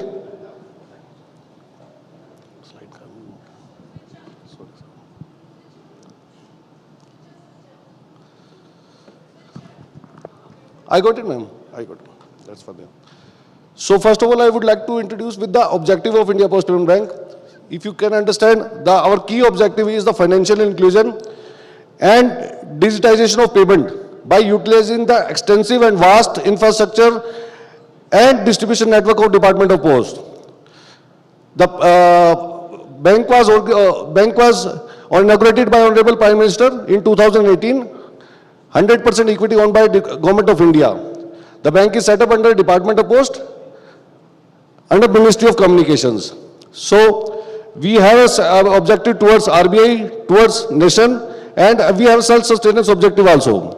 If we talk about the RBI, we are a bank regulated by the RBI. We are a payment bank. We have some certain limits, which we will explain in the coming slides. National objective, it's very clear, we've been formulated just for achieving the financial inclusion. And as per my understanding, PMFBY is also a financial inclusion scheme, so social security scheme. And again, direct benefit payments using Aadhaar. This is the key where we are working upon. And again, yes, we are a commercial organization, we have a self-sustenance objective also. So, I am going to tell you the key offerings which we are presently offering. The key USP of our bank is completely digital transactions. We are onboarding the customer in maximum 3 minutes, and the onboarding process happens completely digital. We are offering money transfer, bill payment services, direct benefit transfers, and we are also working on the development of merchant ecosystem. Citizen-centric services, see, these are correlated services because to receive DBT, one must have their mobile number updated in the Aadhaar. So that is the reason we are working on these services. If you see Aadhaar services, child enrollment and mobile number updation. Any customer who wants to avail DBT benefit should have their mobile number updated in their Aadhaar. Apart from this, we are also offering digital life certificate. See, over here we are different from other banks. Like we talk about the loany farmers since morning, loany farmers are directly reaching out to the banks, and when a customer is coming for the loan, the bank directly insured them with a PMFBY. But there is a larger segment of non-loany farmers who are not reaching out to the banks. Over there we can come into picture because our distribution network works on the doorstep model. They goes to the customer house, be it a bank customer or not a bank customer. We serve each and every customer. Like in digital life certificate, we are offering digital life certificate to those pensioners also who are not holding bank accounts with pensioner bank account with India Post Payment Bank. Other banks are only offering service to the pensioner who are holding their bank, where the pensioner is holding the bank account with them. Third-party distribution, like we are presently offering third-party general insurance, life insurance, PMJJY, credit referral, which we are doing. And important thing is digitization of DOP services. Presently, there are 30 crore plus customers with the Department of Post, and they are not able to transact digitally. So we have provided infrastructure to these customers. Now they can make online payment of their PLI, they can make Sukanya Samriddhi payment online, and if they can make payment of RDs online through the India Post Payment Bank only. So these are the key numbers I'm just putting over here just to understand the importance of this distribution channel. If you see, in just about 6 years, we have opened 13 crore accounts, and that out of 13 crore accounts, 9 crore are Aadhaar seeded accounts. 49% are women customers, and that out of 13 crore customers, we have 6 crore customers who are receiving DBT in their accounts. In terms of DBT, just in about 6.5 years, we are having 14% market share, and we are now second highest after SBI. If we talk about the infrastructure, we have 1,64,000 access points. In the morning session, I hear that there is a accessibility issue in Northeast. Just for information, in Northeast, we have more than 5,000 access points. We have 5.9 lakh villages being served by India Post Payments Bank. There are around 6.27 or 6.25 lakh villages pan India. And out of that, IPB is directly, indirectly, through the distribution network of Department of Post, is providing banking services to 5.9 lakh villages. Again, we have 95 lakh insurance policy which we have sold. Over here, our distribution network is focusing on small ticket size insurance. I mean, we are offering just about 500, 600 rupees ticket size insurance premiums. And you won't believe, daily transactions or daily sourcing is about in the range of 15 to 20,000. On a given day, we are opening a lakh account per day. Consistent average is 60,000 accounts opening per day. So you can understand the reach of that distribution network. We have done 10 crore mobile number updated in Aadhaar and Bal Aadhaar. We have acquired 30% market share in this segment. So these are the key strategic partnerships which we already have. If we talk about the general and life insurance, New India Insurance, Royal Sundaram, Bajaj, Tata and Reliance, they are already our partners. And apart from this, we have 3 SI companies and 5 life insurance companies. We also, as a payment bank, we cannot lend directly, but there is a requirement of credit in the field. Though, to fulfill that requirement, we are partnering with some banks where we are referring the customer for lending services. And we have also tied with the RIA money for international money transfer. As the bank is being promoted by Government of India, we have the blessing of governments, so we have very critical mandates. Manrega, Ministry of Social Justice, and many more. Like if you see digital life certificate, PM Vishkarma and insurance, we have specifically designed a product in Gujarat for the Shramiks in insurance. And how we are reaching to this customer segment? Basically, we are dealing in camps. We have partnership with the NABARD and IPFA, as well as we have Niveshak Didi camps, and we are also conducting dog chapals. See, postman is a very household name.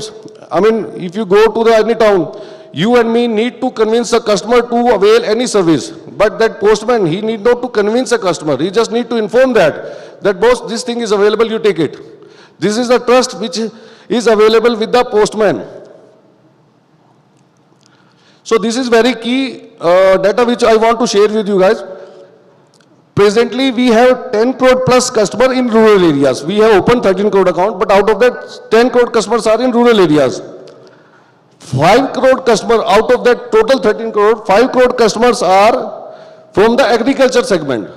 So you can understand which is our focus area. I mean, our bank is focusing consistently on the agriculture segment only. Out of that, 1.60 crore beneficiaries are holding bank account with us, where they are getting the PM benefits, PM Kisan benefits. See, within 5 or 6 years, we are now the second largest in terms of PM benefits also. We have 15% market share. Just a panel was discussing regarding the penetration in the Northeast. Just I want to share some data over there. In Assam, there was a challenge in Aadhaar. People were not holding Aadhaar or something like that, but we took that opportunity, and presently, out of the total state, 59% of the customers are holding account with the India Post Payments Bank, where their PM Kisan benefits are being credited. 25,000 crore is the debit amount which is credited. So, my point over here is that we are not that much conversant with the PMFBY scheme, but see, 1.6 crore customer whom I am talking about, these has been opened just 2 years back, and they are the first time bankers. So this could be the segment who has not availed the PMFBY scheme insurance. Because we got a mandate from the Ministry of Agriculture, where they have given us a data of 1 crore 46 lakh customers who were entitled for PM Kisan benefits, but they were not holding the bank accounts. So we have opened these accounts in 2 years only. So it can be easily considered that these are the first time bankers. They are not holding any bank account in past. So if they are not holding any bank account in past, I don't think so they might be having any PM FasalBima Yojana in past. So I would like to discuss about the distribution strength of the India Post Payments Bank. We have 1.64 lakh access point, 2 lakh plus GDS and postman are live. Again, stated in previous slide also, 5.9 lakh villages already being covered by the India Post Payments Bank. These 2 lakh postman and GDS are being enabled with the hand and the micro ATM devices. They are performing all banking transactions. Presently, they are selling insurance, they are opening accounts, they are doing money transfer, UPI transaction, everything they are doing in assisted mode. See, what is the challenge in the rural area? Rural area, there is a penetration of the digital front, but still they require assistance through physical mode. So our distribution channel is a physical mode. I mean, postman is there, he is equipping the customer for transactions in a physical way, but he is doing the transaction digitally. So just for information, presently our bank is doing 3.8 crore transaction per day, financial. And if we take the non-financial transaction, total transaction in a day crosses around 7 crore in a day. Now the other channel, if we talk about, we are also developing other channel. We have 20,000 individual BC correspondent, which we have onboarded. Apart from this, we currently have a MOU with the MORD. See, there are around 1,60,000 BC Sakis. Yesterday in Deloitte PPT, they were discussing about the penetration through the women's BCs. And over here we can come into picture because see, we got a mandate. There are around 1,60,000 BC Sakis in the Pan India, and out of that 80,000 are yet to be enabled for the banking transaction. So we shall be enabling these BC Sakis in the coming 6 months for all the banking transactions. So they may be helpful for us in sourcing the PMFBY scheme. We also have one more channel, that is Udahan Executives. So this is, we are working from the last 2 months on this. Some issues on the technical part only, which we are working upon, and we are targeting that we should be bringing on this AI app in our micro ATM by March. See, we have a handheld micro ATM devices with each and every postman. They visit to the customer. Over there, they do all the transactions. In our case, customer need not to come to the post offices or any particular place. You know, the postman is visiting on a beat. He can moving in the streets and he can connect with any of the customer. He can do the transaction there and then. Yes, we shall be targeting only on non-loading farmer. And now we have 5 insurance companies which are already live with us. 3 have, I think, have the mandates. And we are also sending a letter to the EIDA for approval to onboard all insurers for sourcing this PMFBY scheme. Key part would be, and support would be required in coming days, like presently if we talk about the distribution channel, that is completely IIVS certified. They are doing all type of services. We have enabled, we have trained them, but it would be a new product. That PMFBY, for that we will be requiring training support. Presently, all these are POSP certified GDS. Like we already have, I mentioned that we already have 5 partners. So I think that's it from my side. Anything from your side?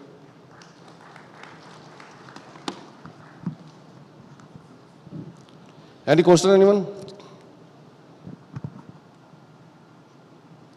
Or you can tell me how to leverage this distribution network. You people are expert in this, insurance companies. Any questions, anyone? Thank you. Thank you very much.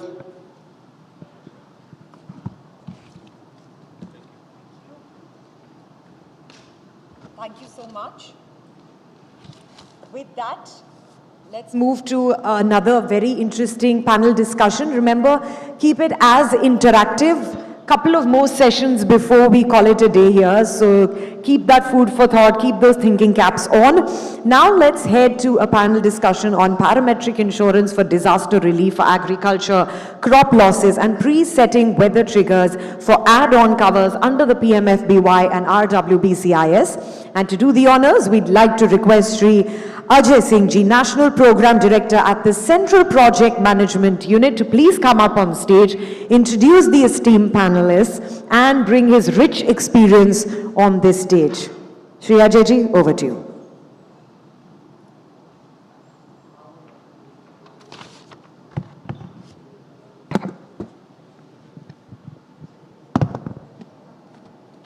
Thank you, Pooja. Can we have a presentation, please?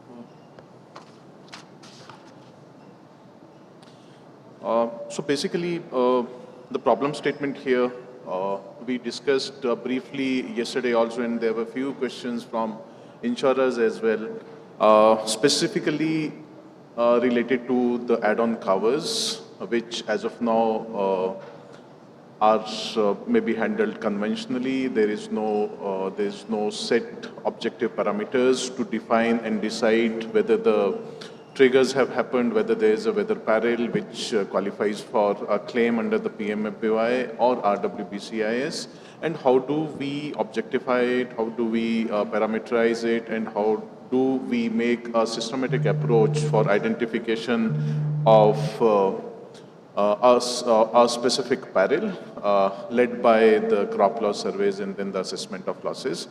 Further, an ideation or the discussions on can we also maybe explore possibility of handling the relief mechanism, which as of now is a conventional way through SDRF and NDRF. Can we have the parameterization of the process, entire process, and then can we also have a base cover, universal cover for all the farmers of the country, having a parametric insurance coupled with a second layer of PMFBY onto it.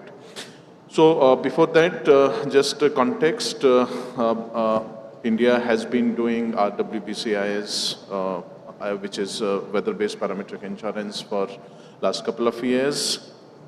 RWBCIS mainly is for vegetable. You all know that vegetable and fruit crops, and contributes to roughly around 20% of the total crop insurance coverage under PMFBY and RWBCIS put together. These are the numbers.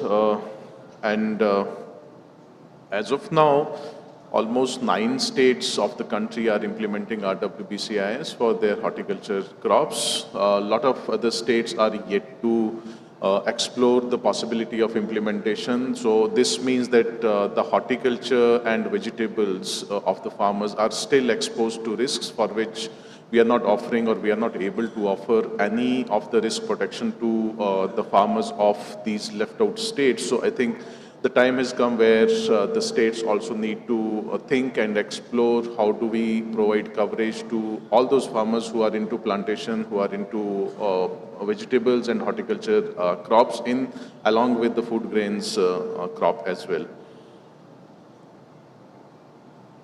So in this direction, we briefly touched this topic yesterday as well, that we are in the process of standardization of the term sheet. So basically, idea is to digitize the entire process of RWBCIS and parametric insurance, as well as we have done for yield index insurance, which is PMFBY. So basically, auto calculation of claims through the on the NCIP itself by taking the weather data through the WINDS portal itself. So in this quest, the term sheets are being standardized with a common structure across the crops, across the states. Few of the term sheets, few of the crops have already been covered.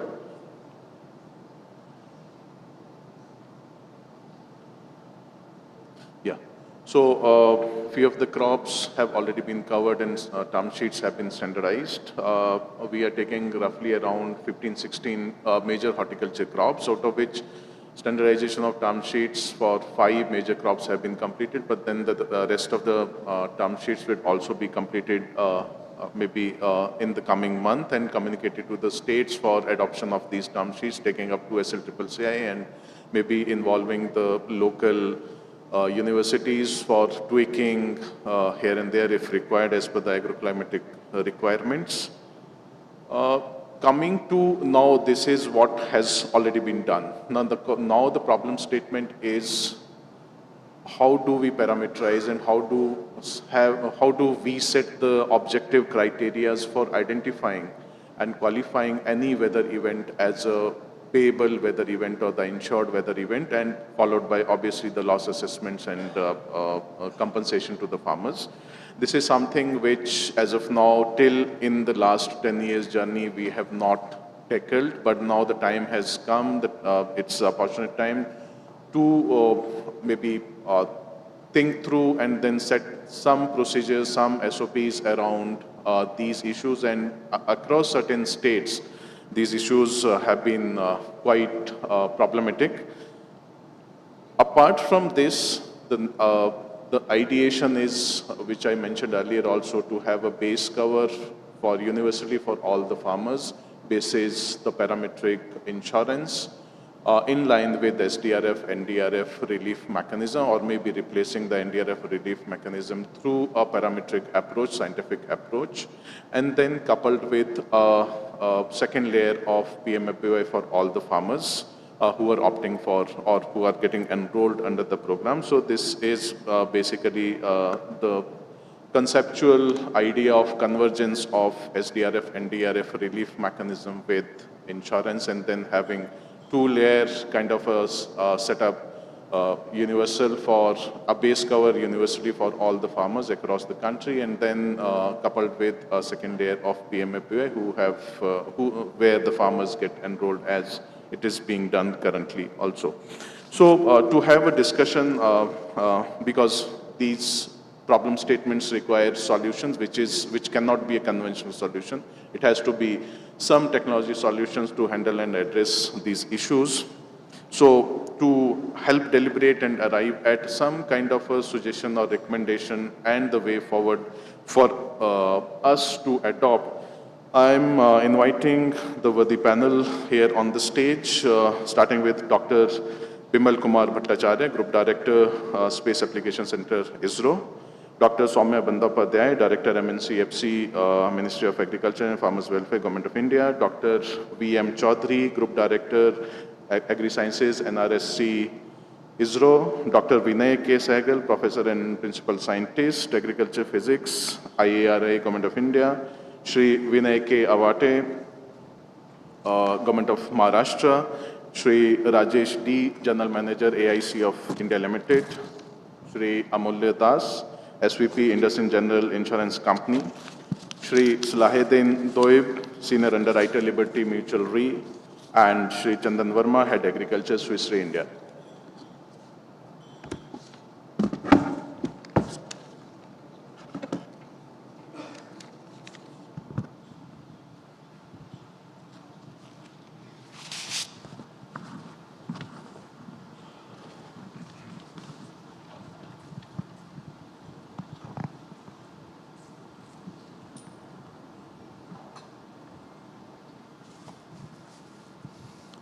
Thank you, the panelists. So we have the full house here.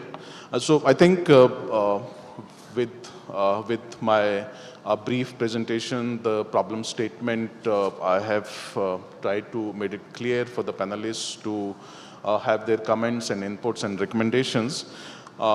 I think to start with, it is good that we hear from the state governments, and with us is Vinayji from Maharashtra, and handling add-on claims under PMFBY and RWBCS also has been quite a challenging issue in the state. And has been a continuous contention and cause of worries for both state government as well as the insurance companies.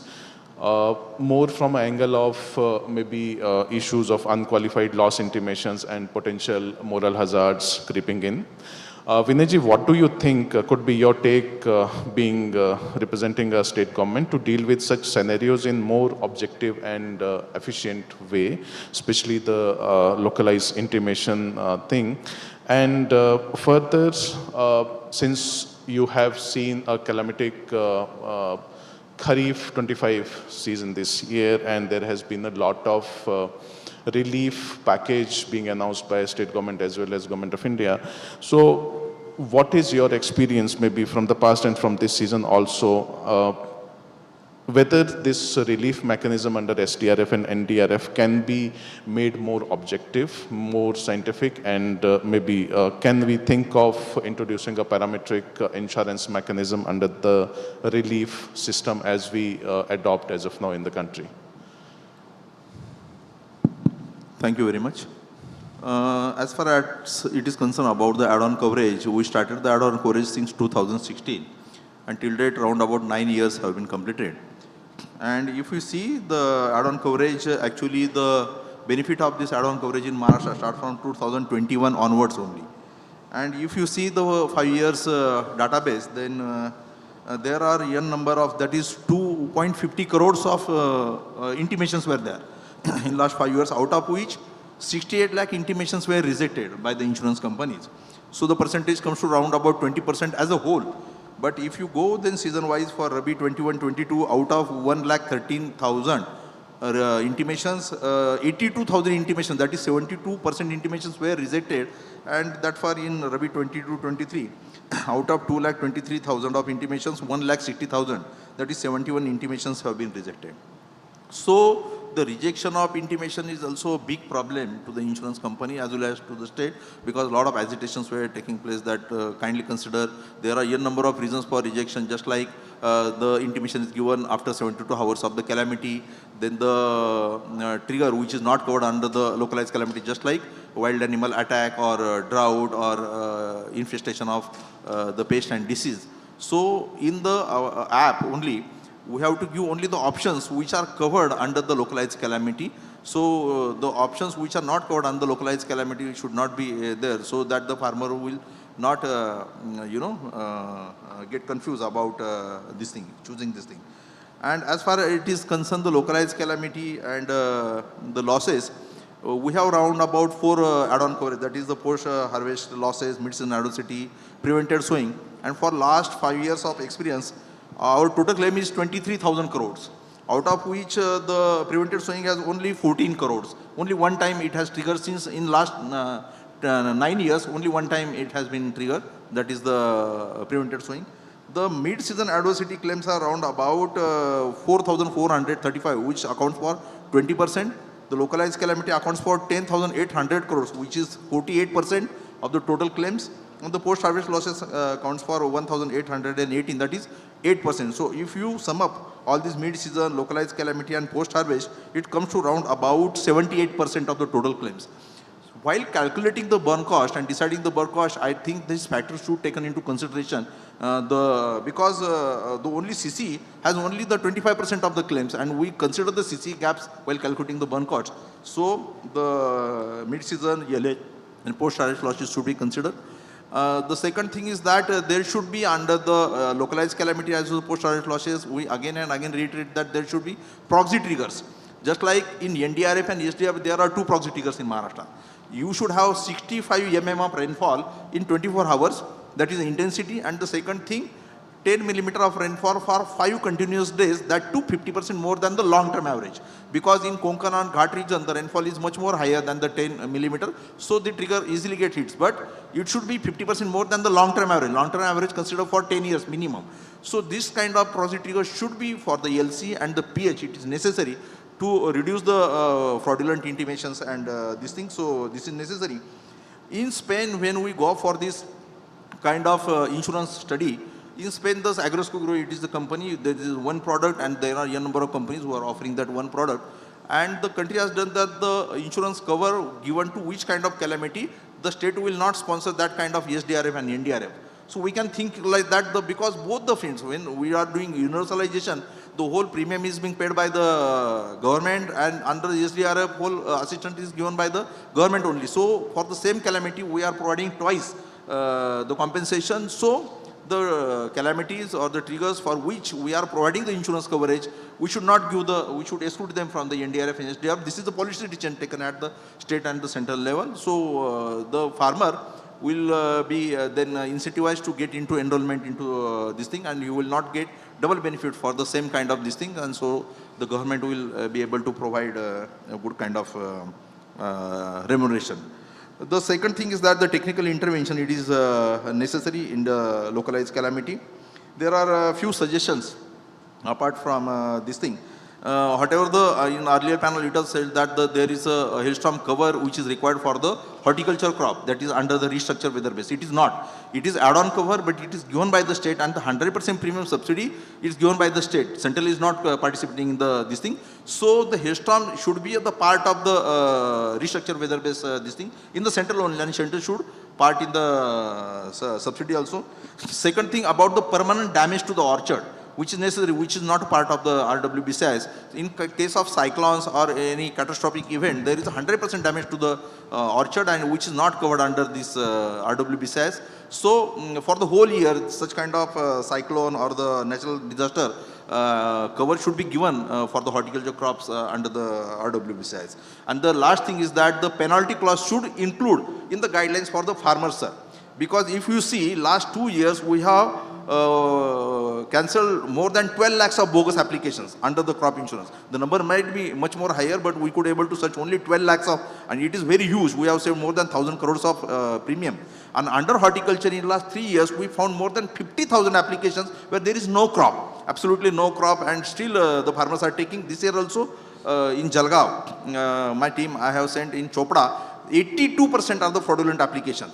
Because under the RWBCIS, since 2016 to 2024, we have paid 8,000 rupees of claims. And out of these 8,000 rupees of claims, 4,000 were paid to only single crop, banana. And out of these 4,000 crores, 90% as claim go to only one district, that is the Jalgaon. And out of this Jalgaon, 90% claim goes to only 2 tahsils, that is the Raver and Chopra kind of thing. So this is not an insurance product, this is assurance product, because in the last 9 years, the number of applications were 4,13,000. Out of which round about 4 lakhs applications were get the claims. So the probability is more than 95%. So there is a situation like these things where the probability is much more higher. There are cases where there is no crop and these things still farmers are enrolling. This is very vast. So the penalty clause should be a part of the guidelines that he should be not able to take part in the crop insurance for 5 years. He should be having such a fire provisions or something like that, so that there will be fear in the minds of the fraudulent applications in both PMFBY as well as the RWBCIS.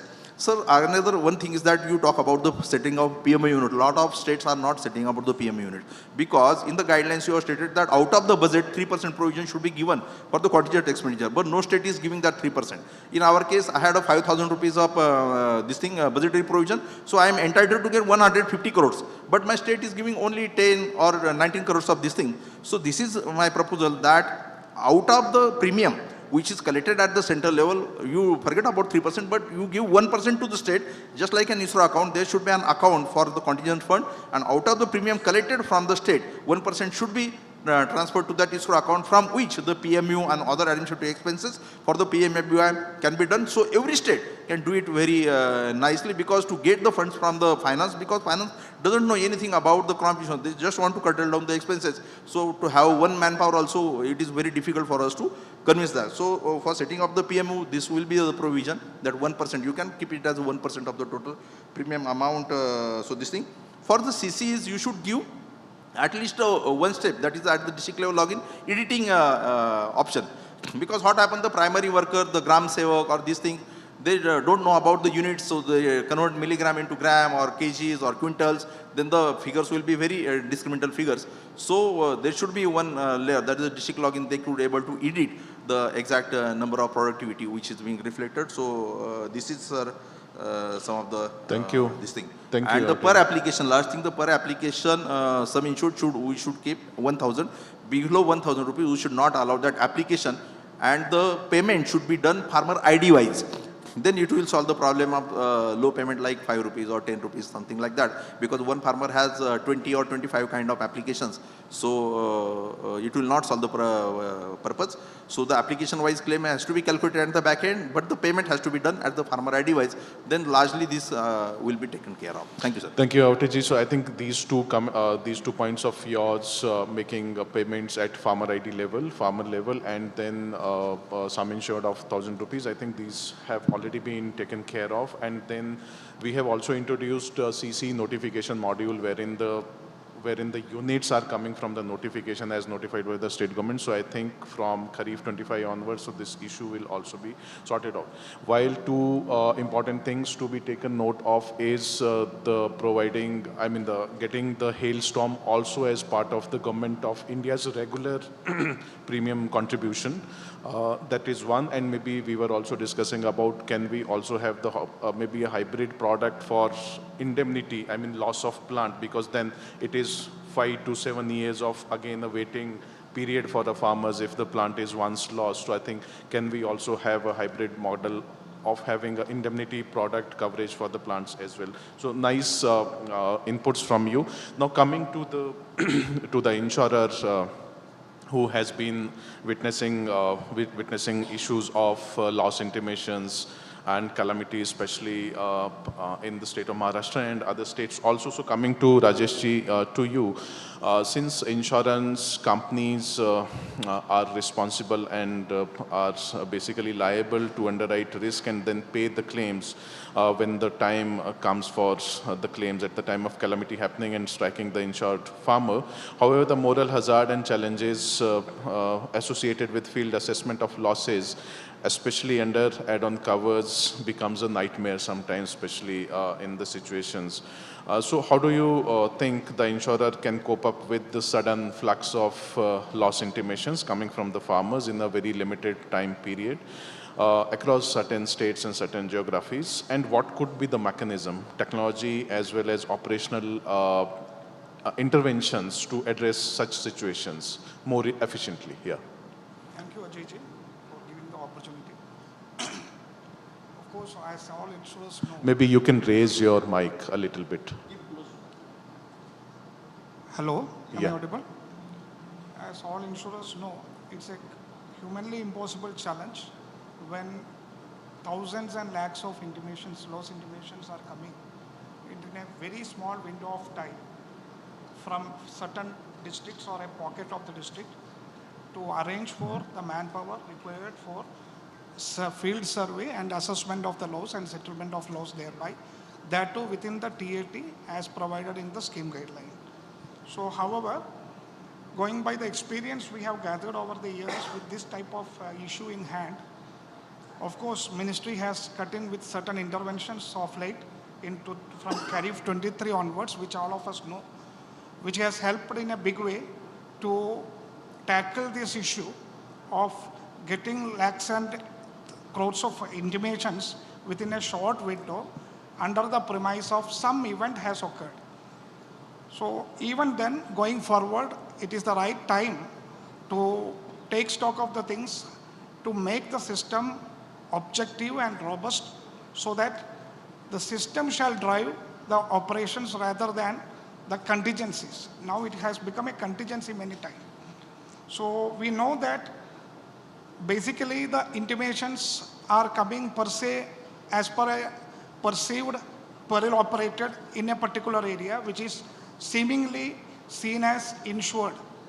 This is the root cause of the intimations. But we know that many of such intimations, when we are analyzing at the end of the insurer, many of these intimations are arising from perils which are basically not seen as covered, or loss reported against crops which are not seen as insured, or losses reported by uninsured farmers in the name of insured category, or loss reported to crops in uninsured land parcel even seen as in the loss intimations.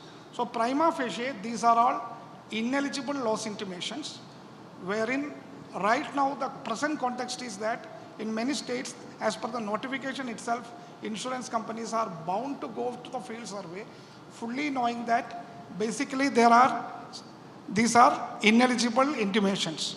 So can we think of a system wherein all these ineligible intimations can be warded off through a IT enablement? We have a crop insurance app. Can we think of putting a crop insurance app as the only channel to intimate the losses from the farmer side? And if this is materialized, it will have provision, we can build into provision to ward off as and when farmer is reporting this type of ineligible intimations, the system shall auto-reject such intimations and finally give the insurer intimations which are valid as per the insurance taken by the farmer. This is the first point. So mandatory use of crop insurance app, and which shall work as the only single source of intimations rather than the present ecosystem of intimating through all the means. Secondly, this app shall have a provision of uploading geotagged and time-stamped photos depicting the loss of the insured parcel, ideally with the farmer in the background of the field.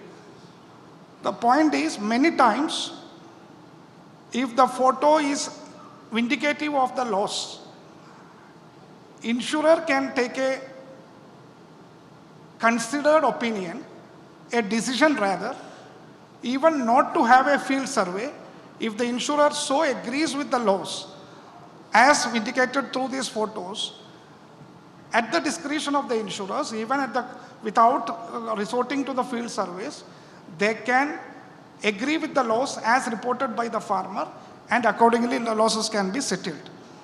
And in the meantime, through the CropInsurance app which ministry is working on, we can think of developing some AI-based tools to assess the loss through photo analytics also, parallel.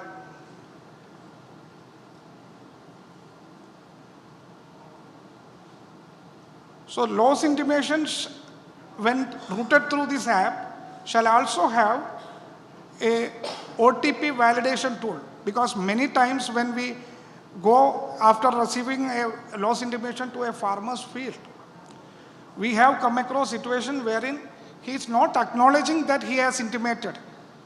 So somebody else has intimated, maybe a CSC, on the pretext that there is a rain, and CSCs are doing the loss intimation on behalf of every farmers enrolled through the CSC channel. Many times we have come across.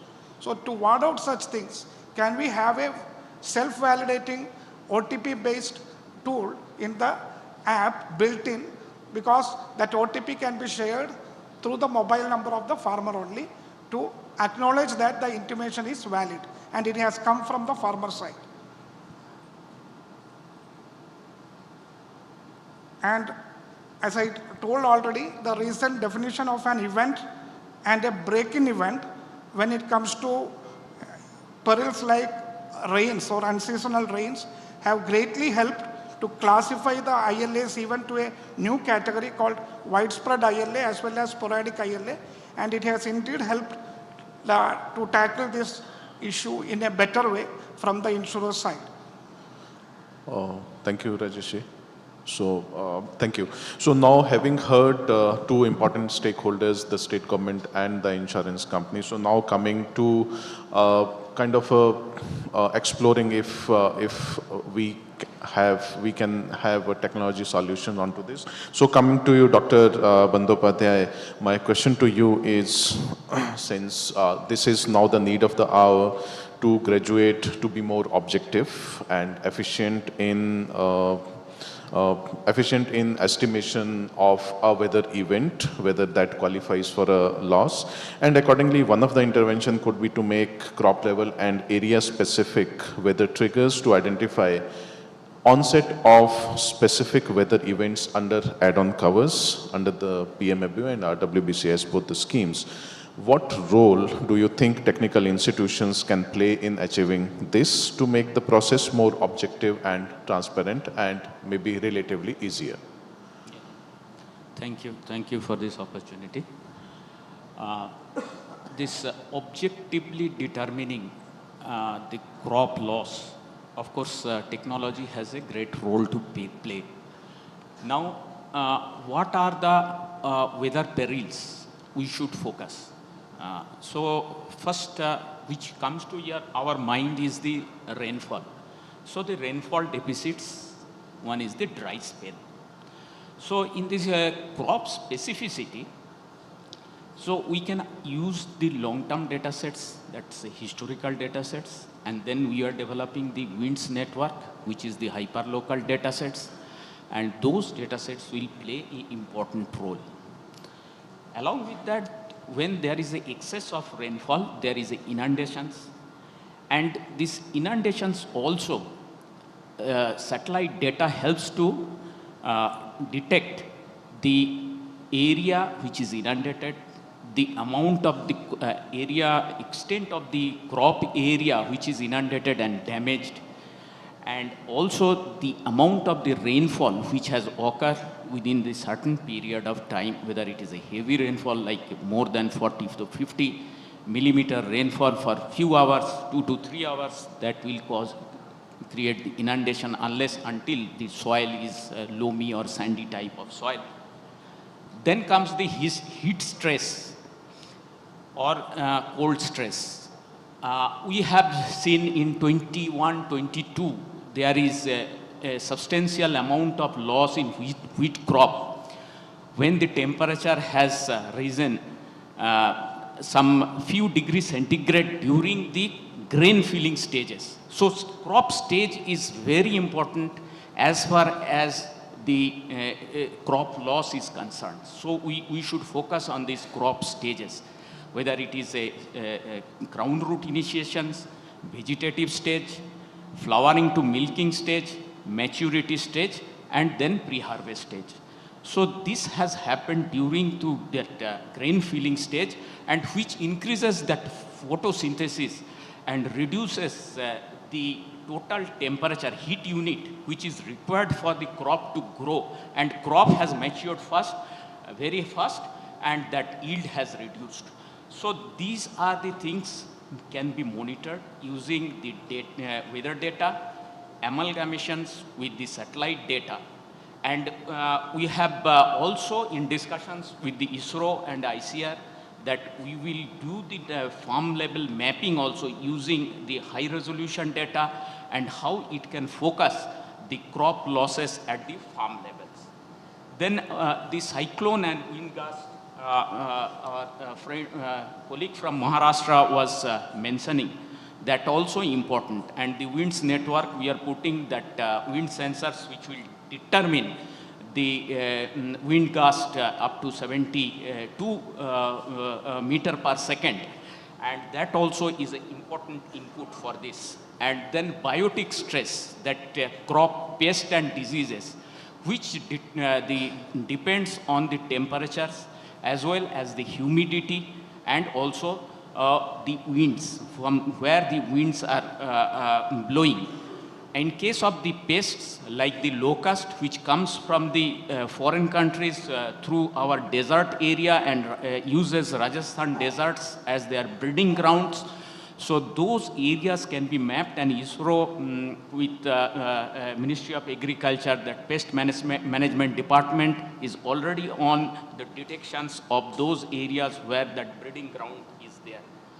So to have the way forward, what we need to do is a shift from the generic weather forecasting which we are doing, or the crop loss assessment using that RWBCIS.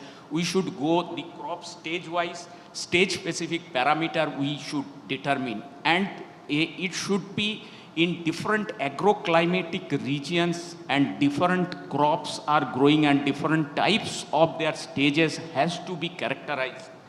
And then the fusion, as I already told, the fusion of the winds data or weather data with the satellite data is also would be very important in this regards. And lastly, we should do some pilot studies, some R&D studies with ISRO and ICR to address these issues, so that these add-on covers and the crop specific, stage specific, we should develop, and that we should use for the scientific methodology. Thank you. Thank you, sir. Thank you. I think about the encouraging remarks. I think then we can look forward to maybe ISRO and the other technical institutions, including IIRI, also to maybe help us out with this, solving this this problem statement. So now coming to, since Dr. Bandyopadhyay has named ISRO as something interesting is happening in ISRO on this front. So coming to you, Dr. V.M. Chaudhary. So apart from taking the cue from Dr. Bandyopadhyay, where he left that maybe we would like to understand from you what ISRO is doing on this front. Secondly, my question to you would be the relief mechanism through NDRF and SDRF norms is, is predominantly subjective in nature. Maybe certain triggers, but it's not 100% trigger based and objective and scientific criteria to maybe declare SDRF and NDRF. And these, obviously the processes are time consuming as well as maybe certain inefficiencies also creep in the process. So what solutions or approaches, technical solutions, approaches can maybe ISRO can play a part in developing those approaches for accurate identification of events and extent of crop losses, especially when it comes to the loss assessment and compensation to the farmers? Thank you, Ajay. Coming to, your mentioning of the SDRF and NDRF funds like subjective and conventional norms. It used to be the case that the payment used to be subjective in nature. In the recent past, lots of technology adaptation was there among the different stakeholders, especially central government and the different state governments have been adopting the technologies, especially satellite-based remote sensing solutions are being increasingly being used day to day, and then especially with the advent of the lots of availability of the data in open source domain and the data being available by the ISRO platform through Bhavan, like kind of resource sat data, like UAS4 data, microwave data, and even Sentinel data. People are being in optical data like resource sat, Landsat, and these are being synergetically being used where different spectral indices are being developed by NDVI, or maybe the LSWI, or maybe the UAS-based soil moisture, where the information is being derived, pre and post derived event basis occurrences have been, analysis is being taken up. Even many of the stakeholders have been becoming techno-savvy and have been popularized. The capacity building was being there everywhere, and people have been aware of these technologies and been increasingly used. And then especially if one of the successful case where Government of India has been implementing the SDRF, especially between state and central government, especially the drought monitoring, if you come across, where to eliminate the subjectiveness by having this adopting this drought manual, the 2016 and 20 national drought manual, which mandated the state government for declaration of the drought, where the mandatory indicators and the impact indicators are based on the satellite-based indices like NDVI, NDWI. Maybe one of the major indicators is the crop sown area by the end of August, where earlier days used to depend on this aggregation of the tabular information that was been received from the state governments. Now, with UAS4 data, we've been generating NRC and ISRO is generating a crop sown area for entire India by the end of August, which is one of the key parameter. So apart from that, apart from this data, this data dissemination platforms are also ISRO has been serving by chance of this Bhavan, where real-time flood mapping is being derived, whereas Veda's platform or my colleague, the SAC has been information on real-time drought monitoring information is being disseminated. And apart from that Bunidhi platform, lots of data is being made available less than ever, any data above 5 meters is data made available through Bunidhi platform. Above all, one important I just wanted to tell about is NDEM, National Database for Emergency Management. That was one important portal. It's a unique geo portal which has got the database for the multi-hazard database. It has got multi-hazard database. It covers all the kinds of disasters. You name any disaster. You name flood. You name cyclone. You name landslide, earthquakes. heat wave forecast and the weather forecast, rainfall forecast, these all kinds of data information, even the services of all the forecasting agencies are being there in NM portal, which has been developed with this, with the help of, has been working with the help of this MH, Minister of Home Affairs. When you can, link this information to event occurrence, what that Dr. Soumya was mentioning, when you link with this to crop phenology, this event occurrence towards coinciding with the crop phenology, things like damage assessment can be made, which can ensure even you can say compensation reliability, and then towards that, what NRC also been doing this. One is crop specific drought vulnerability at the district. Instead of district level, we've been growing at the sub-district level. We've been planning for even at mandal block level and even village level, where we wanted to use the data of exposure index, sensitivity index as the WMF methodologies we wanted to implement. We've been doing towards direction. Apart from that, crop specific drought assessment. And then one more important issue is that what we're doing is crop sowing and harvesting progress, and also this information at the national level. When you link this information to the event occurrences, so crop damage assessment and all the things, different satellite-based image processing and kind of methodologies are being developed by NRC. And thank you very much. Thank you, Dr. Chaudhary. I think encouraging, maybe a lot of research and development has already been taken place. Maybe it's time for application of the same. Okay, thank you.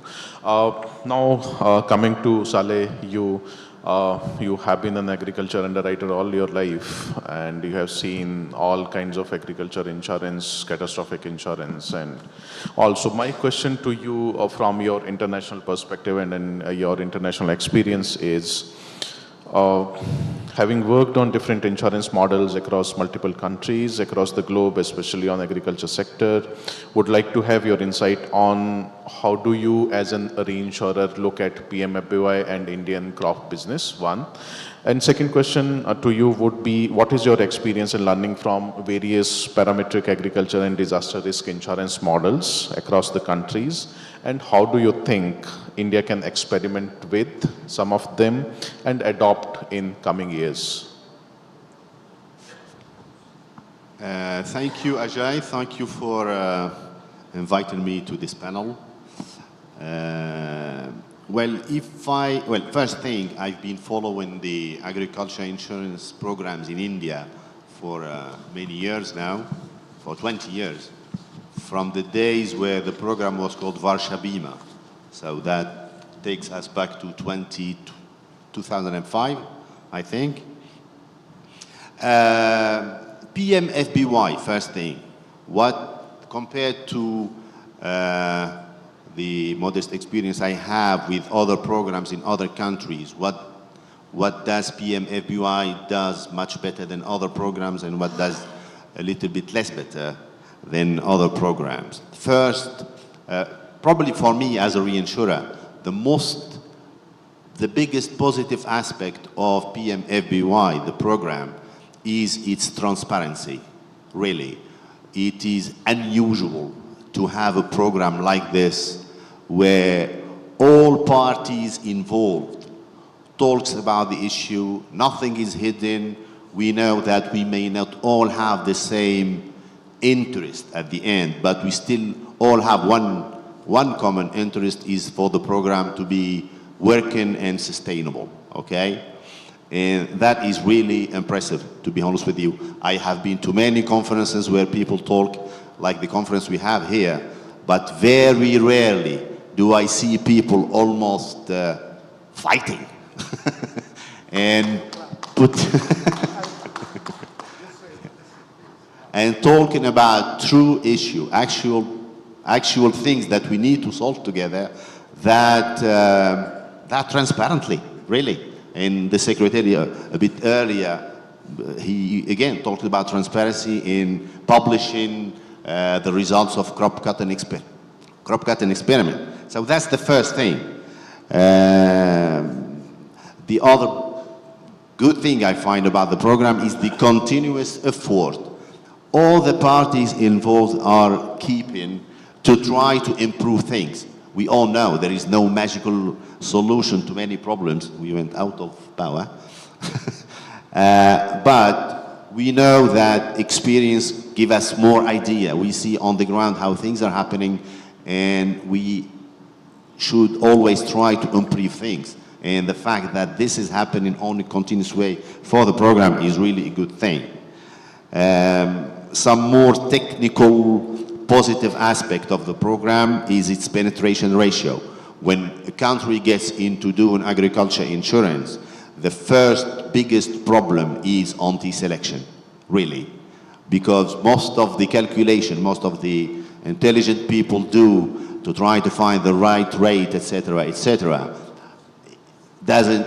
worthless if at the end your numbers are based on a panel that is not representative of what is really insured at the end.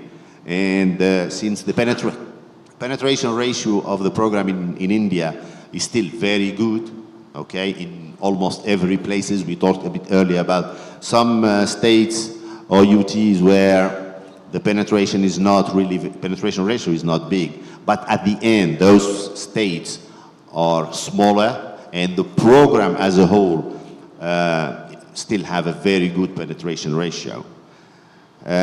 Some other important positive aspect of the program is the large diversity of crops insured. Okay, in many other countries, basically we are just dealing about corn, soybean, and wheat. Okay, and so from a risk taker perspective, that is problematic, really. In India, half of the crops, I'm not even sure I know what they are all about. Okay, and I've been in many places in India, and I've been eating lots of Indian food. Other good aspects is tech. Indian program is probably the biggest, the most advanced in technology. Very few programs have their enrollment, loss payment, everything done through apps. So that is the bright side of the program. There are some problems, okay, and I'm thinking about a couple of them. One of the problems is the cash flow. Okay, we talked about this yesterday, and that is really a very important thing. I know the company I work for, we are a mutual company, so sometimes we are cash flow tolerant. But I know some of my competitors, I know some people who have an important presence in risk-taking for agriculture in many countries. They are at least in the 4 or 5 years ago, they were not really interested in doing business in India because of that specific problem, really. I think things are getting better. I hope they will keep being better, but that is still one of the issues. Another important issue is the timing. The fact that in India, sometimes I take risk in September for Kharif season.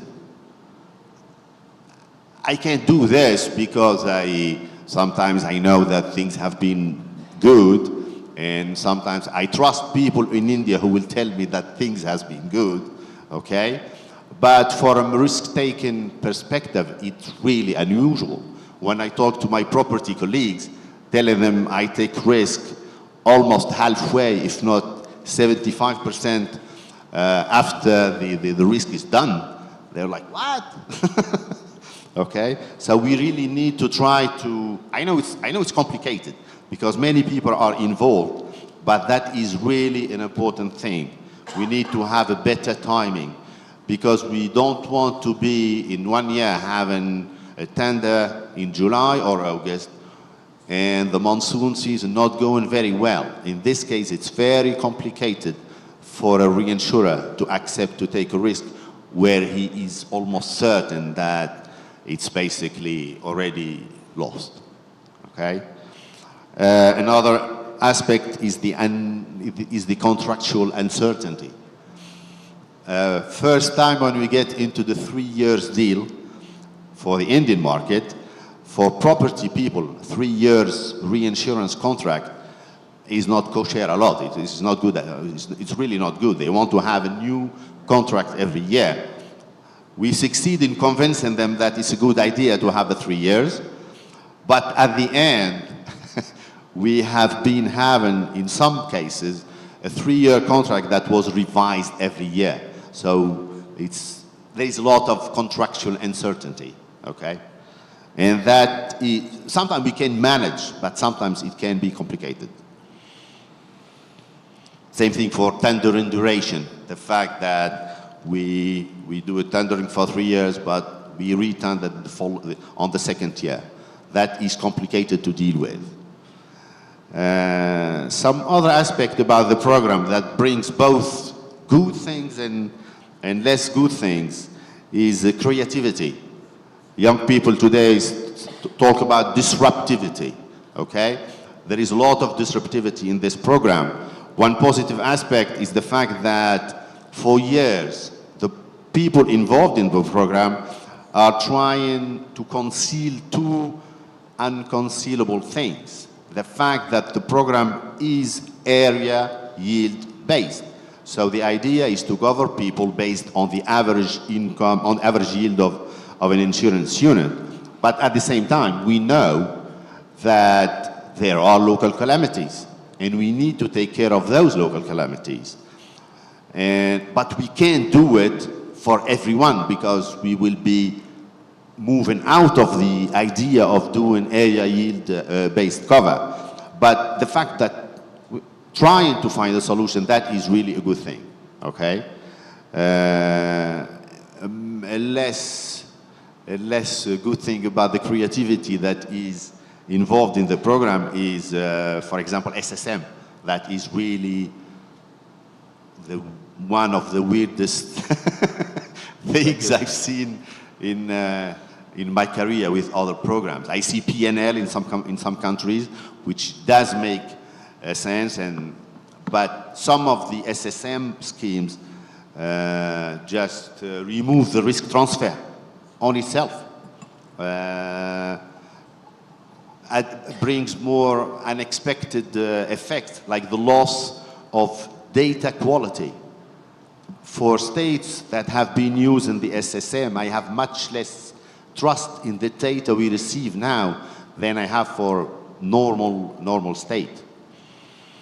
Now, to get back to the panel we are discussing today, I don't know how much experience and how much lessons India can learn from other countries, really, because I think it's probably the program that has the biggest number of brains trying to improve it. Thanks. So, but I may think about two things, okay,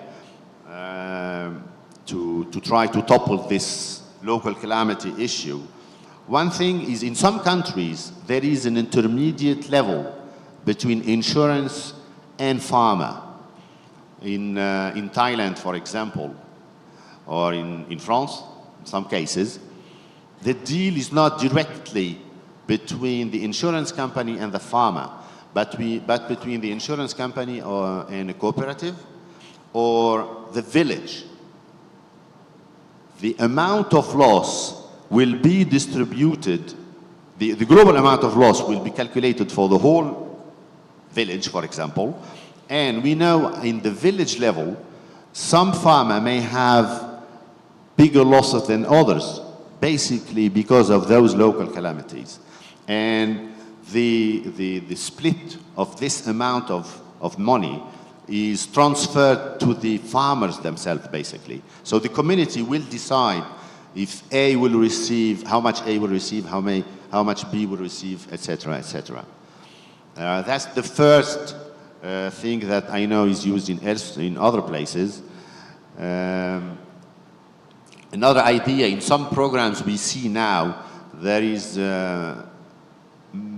probably more use of satellite data, pictures basically, because as of now, these are probably the technology that brings us to the smallest level possible. It's much more granular than, say, weather station or recalculated weather data, etc., etc. Thank you, Saleh. Now moving on to Amulya, for maybe you representing one of the insurance companies, large insurance company underwriting PMFBY and WBCIS. So there has been discussions all through and more so in the recent years is about the inconsistencies between loss estimation mechanism under SDRF and DRF and PMFBY, especially the mid-season adversity, wherein the thresholds for SDRF and DRF is 33%, which qualifies for the claims or the compensation to the farmers, wherein for PMFBY it is 50% for mid-season adversity. So if losses are adjusted to be 50%, only then the claim settlement happens to the farmers. So what is your take as an insurer to make these threshold of PMFBY 50%, if we can reduce that to 33% in line with NDRF, SDRF, so that there is no confusion amongst the farmers and the losses, crop losses, whatever is there is treated in a same equal way. And second is basically my last slide, which was about having a base layer of parametric insurance for all the farmers as an universal approach, coupled with the second layer of PMFBY on top of it. Please be brief in your response. Okay. First of all, this question of inconsistency, this is a very vexatious issue actually.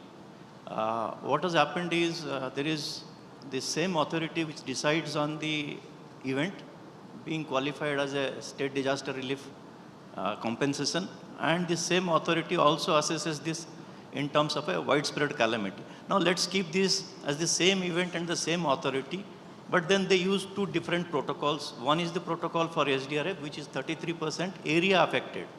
That is completely different from how the indemnity-based PMFBY operates. So when we talk about the mid-season adversity, we are talking about the trigger being a widespread calamity, but the trigger will be activated, the claims will be activated only when the estimated loss is more than 50%. So there are two separate concepts. What we are looking at as a insurer is when we have factored in the pricing, the widespread calamities, in a mid-season adversity, we will be looking at the plus 50% losses, not the low value losses. Now, if you decide to lower the threshold, what is going to happen is effectively the lower end of the risk is getting covered, which was not intended to be covered under a mid-season adversity. And mind you, these two things are completely different, because once you look at a local calamity claim, which Outer sir told about, if you take the local calamity claim, anyway we are covering under a widespread local calamity. But if you qualify that as a mid-season adversity, then you are looking at all farmers in that insurance unit being benefited. So essentially what we are looking at is lowering the threshold from 50% plus indemnity to less than 33. And again, that 33% is on an area affected basis. Effectively, there is no loss assessment done at that point of time. So what the collector or the district authority will do is to simply verify that so many hectares have been affected in the crop area. This is nothing to do with the actual loss assessment per se. And more so not for the notified crops. It's for all crops and that area. So in our opinion, in our discussions, we have thought about this, but it seems at this point of time, the lowering the threshold will be fiscally imprudent, because that is going to create a situation. If you, the scheme is not designed for that.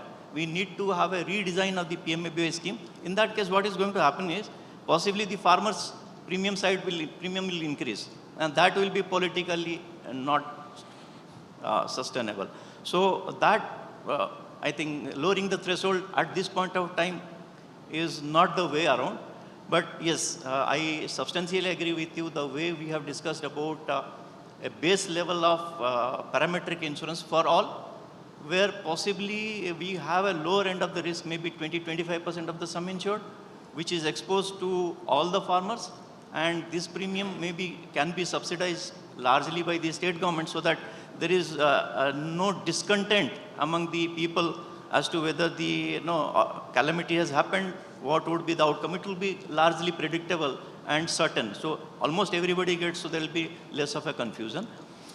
But the plus 50 part of it, the tail end of the risk where it is higher, that part can be actually voluntary, so that farmers who are willing to take the risk, we can provide them with a higher compensation. So the deep compensation goes to the top layer, which is voluntary and they can be self-paid. The lower part can be contained to a threshold which is less than 33%, something in the region of 20-25%, which will adequately compensate them, but at not the same time create a situation that any widespread calamity would qualify automatically as a catastrophe. When you talk about catastrophe, we are not talking actually about the severity.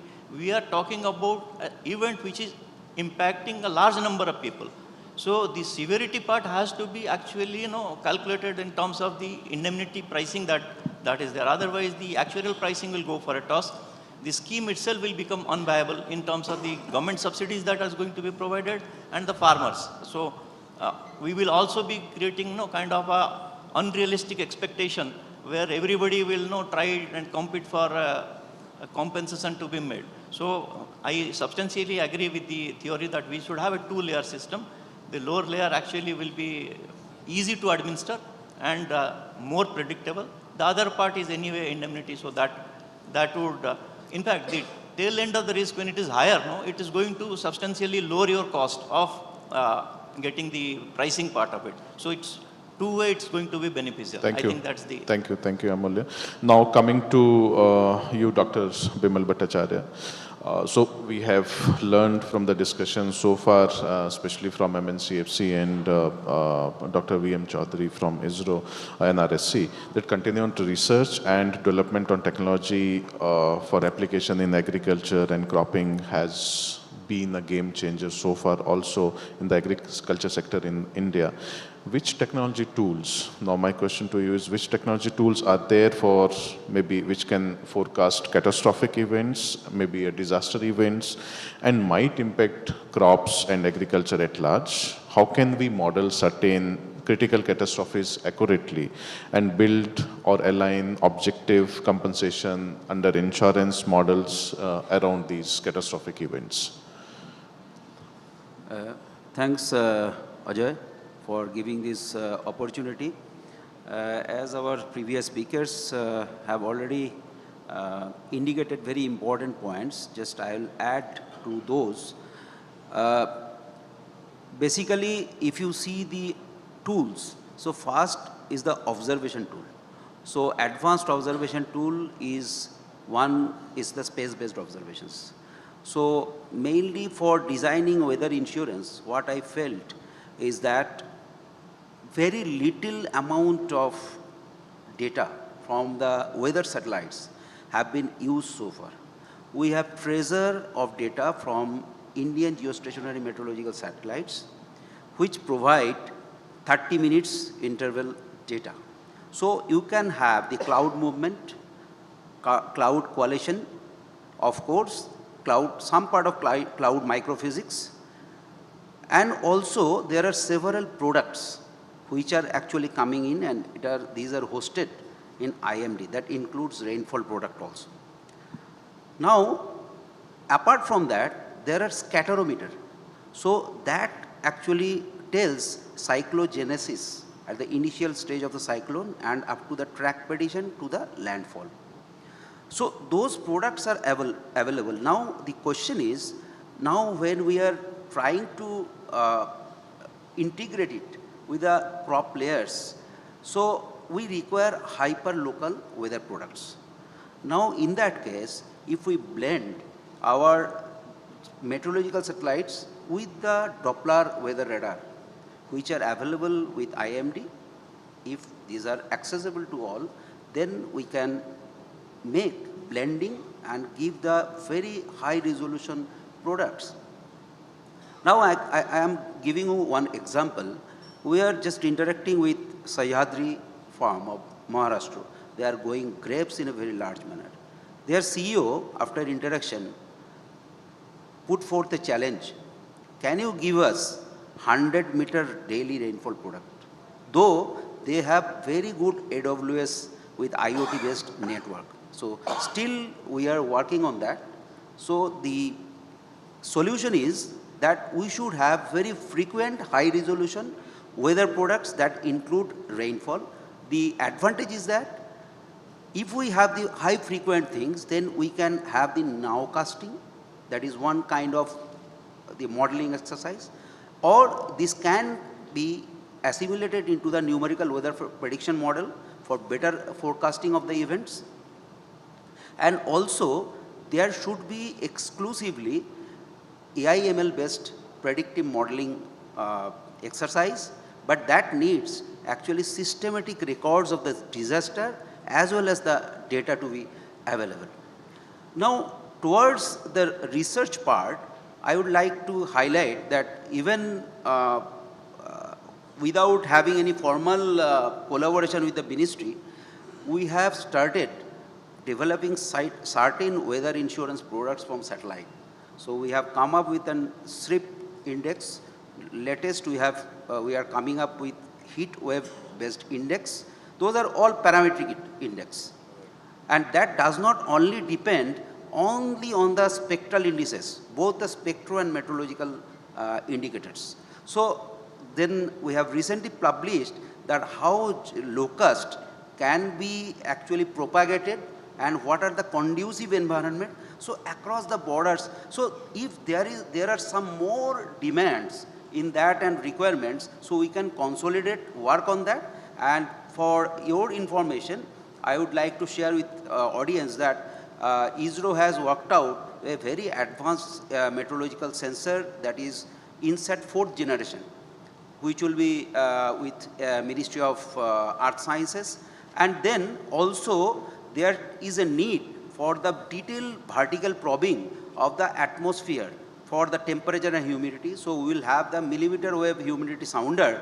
So that will even under cloud that can give the vertical profiles. So these will be very much useful for the hailstorm prediction. So there are enormous opportunities, and another important aspect is our latest NASA ISRO synthetic aperture radar. As you have mentioned yesterday, that paddy inundation. So it has the L-band frequency and can have the better penetrability. So it can detect even through the crops below what is the inundation situation. So with all these things, what I feel that there is a need to consolidate, sit together and come up with a proper white paper on that. Thank you. Right. Thank you, Dr. Bimal Bhattacharya. I think very interesting inputs. Now, coming to Chandan, you maybe from Indian experience of being part of the reinsurance company, disaster risk insurance have been experimented a little bit in India also. Nagaland is one of the story which we started, and Swiss Re was the reinsurer there. The outcome is still debatable. Obviously, there is not as if the people, the stakeholders, the states are highly satisfied, but yes, there is a room for improvement, definitely.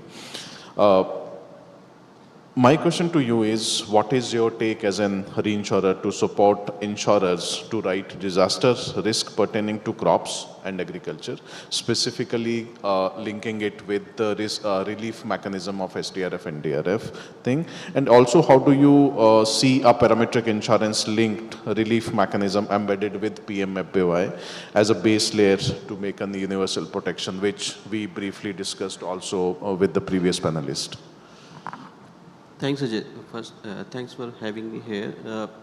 First, on the Nagaland case, if we see, so I think that was the very first thing which started not only within the country, but it is one of the very good parametric product which started. And sometimes when we see the success or failure of the products, it's not always whether the losses have been paid or the insurance made or the insurers made profit.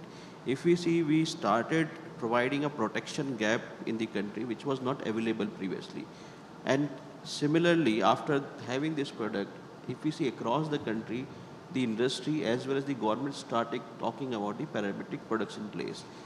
And again, the Nagaland, even when they realized there was no payout, they restarted it after the restructuring.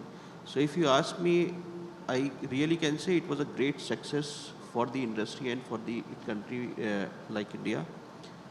Now coming on the parametric products, success if we have to have on the disaster relief. We can have lot of products in places, and if I refer to the previous discussion which we had, and Mr. Aute also which mentioned that sometimes we see that we are covering the products through the RWBCIS, but we ultimately results, or it happened that because of the excess rainfall or any other event, ultimately we lost the orchards, which doesn't provide the full compensation to the farmers in. So here we need to understand first how the parametric product works, because in the RWBCIS or any type of parametric product, especially for agriculture, we divide the total sum insured based on the type of or the stage of crop. And ultimately, if anything happens, which is a catastrophic nature of event, can only pay out the maximum output or maximum claim relative to the sum insured available for that specific phase. So this is a problem we have. How can we control this? So another thing which came from the hilly areas, I think it was from Manipur and Himachal, that we have floods and we have excess rainfall cover which is not covering this. So why I'm saying this is a hilly areas problem is we have a rainfall on the top of the mountains, but ultimately the flood happens on the lower ground areas. So maybe the excess rainfall cover may not work in these cases. So what we should have? We can have a soil moisture cover for these type of problems to solve. So even this soil moisture cover again will be parametric, but how it will be differentiating, that we will be checking the soil moisture at the actual place where the loss has actually happened. And now with the technological solutions we have, it's very readily, we have the very readily available data with the finest private and public institution, which really help us in making these type of products, which has been implemented in a couple of countries across the globe, and we can bring this.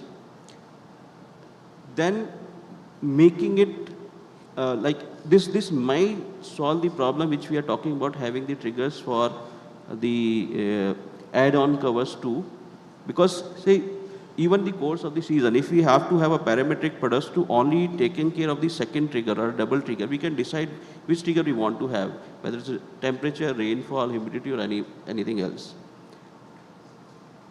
But if we have to make it bit easier to move ahead, maybe to start with, and it also solves the problem for the comprehensive or the base coverage we are talking, instead of having maybe many parameters in place, we can identify the one which ultimately results in a higher losses and what it should be. So when I say about soil moisture, especially related to the agriculture, it takes care of a lot of parameters, which is temperature, rainfall. Because of it, ultimately the groundwater moisture results in the production or the development of plant. So instead of taking many parameters, we can decide about one which can be a soil moisture. We just need to see whether the data is available to do that. I personally feel it is, after hearing the technical or the remote sensing and the technological experts sitting here. If not, maybe the easiest would be to have only the excess or deficit rainfall covers in place, which are very readily available data information. We can really move ahead. Thank you, Chandan. Now coming to you, Dr. Sehgal. So you being the last speaker of the panel and the session. So we already have heard and have been witnessing a lot of efforts being put in and the investments being put in the research and innovation in agriculture and crop improvisation by public and private entities both.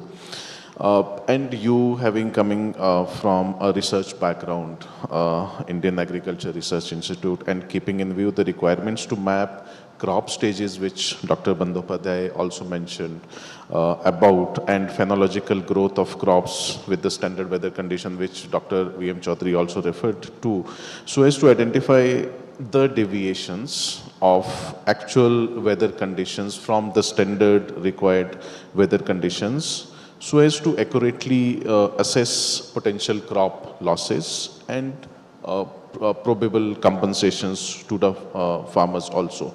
So my question to you is, what kind of work the research institution and especially IARI is putting in or have done, and how can we design certain framework to align the research outcomes with the operational aspect of the scheme to foster objectivity and accuracy in loss assessment and compensation?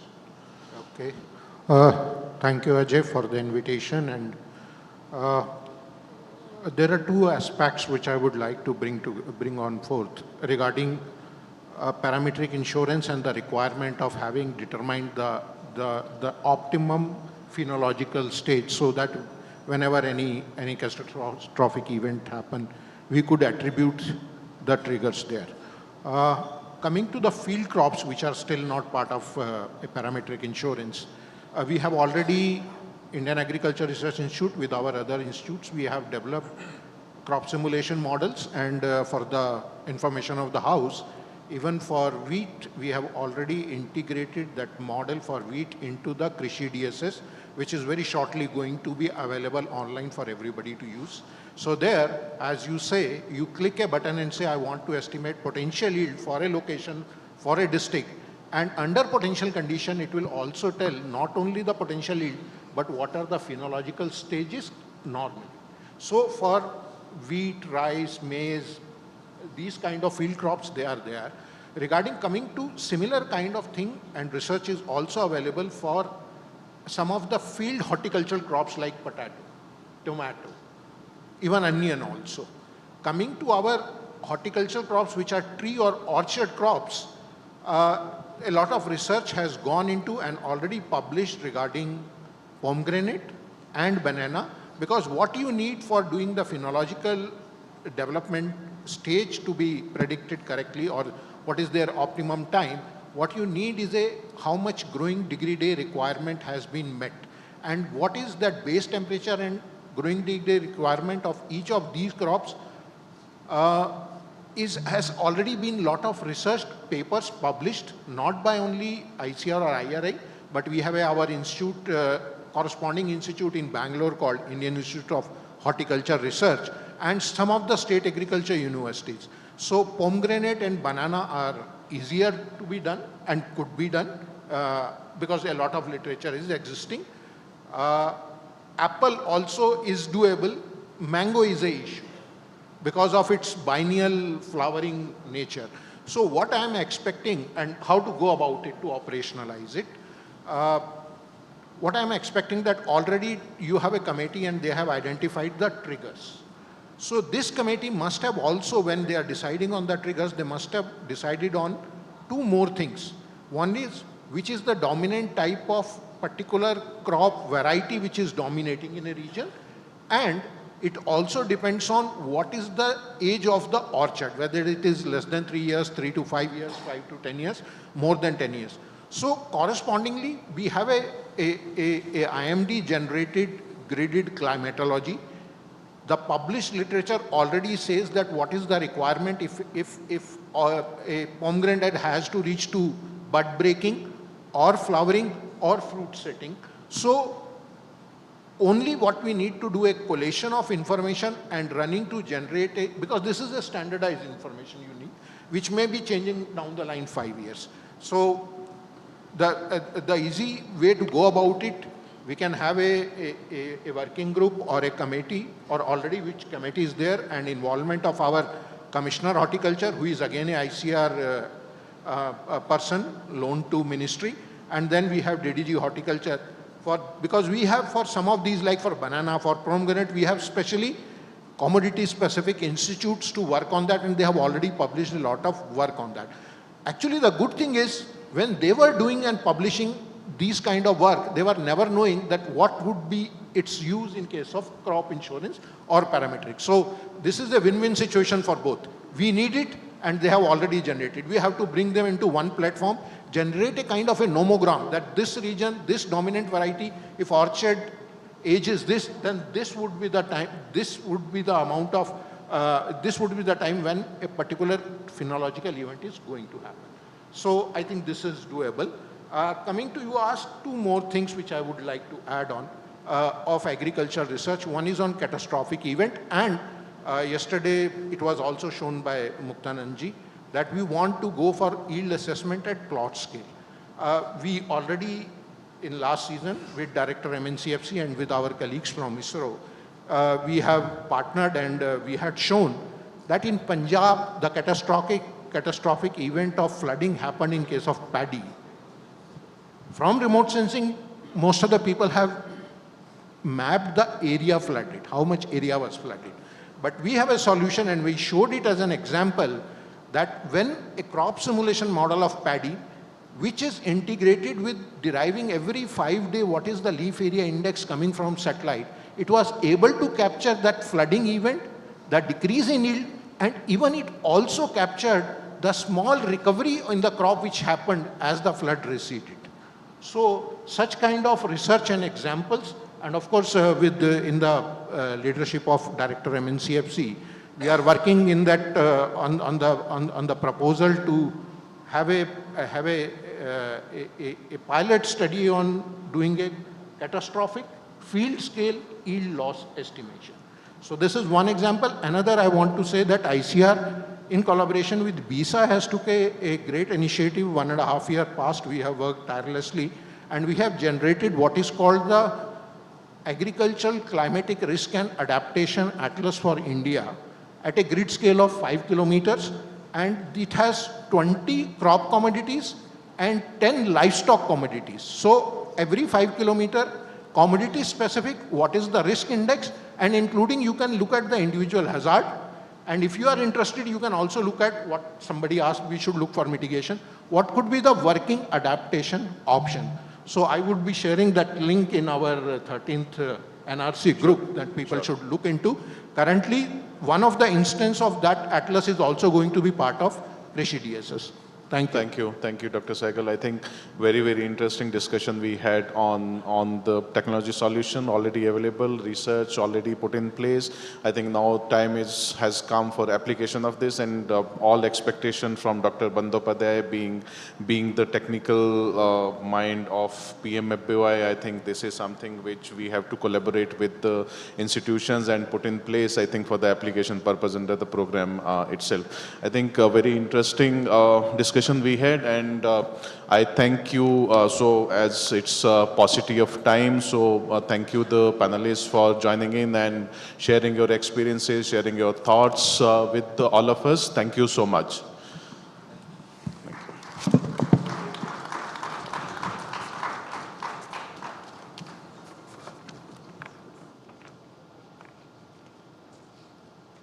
Let's take one group photo with our panelists and our moderator.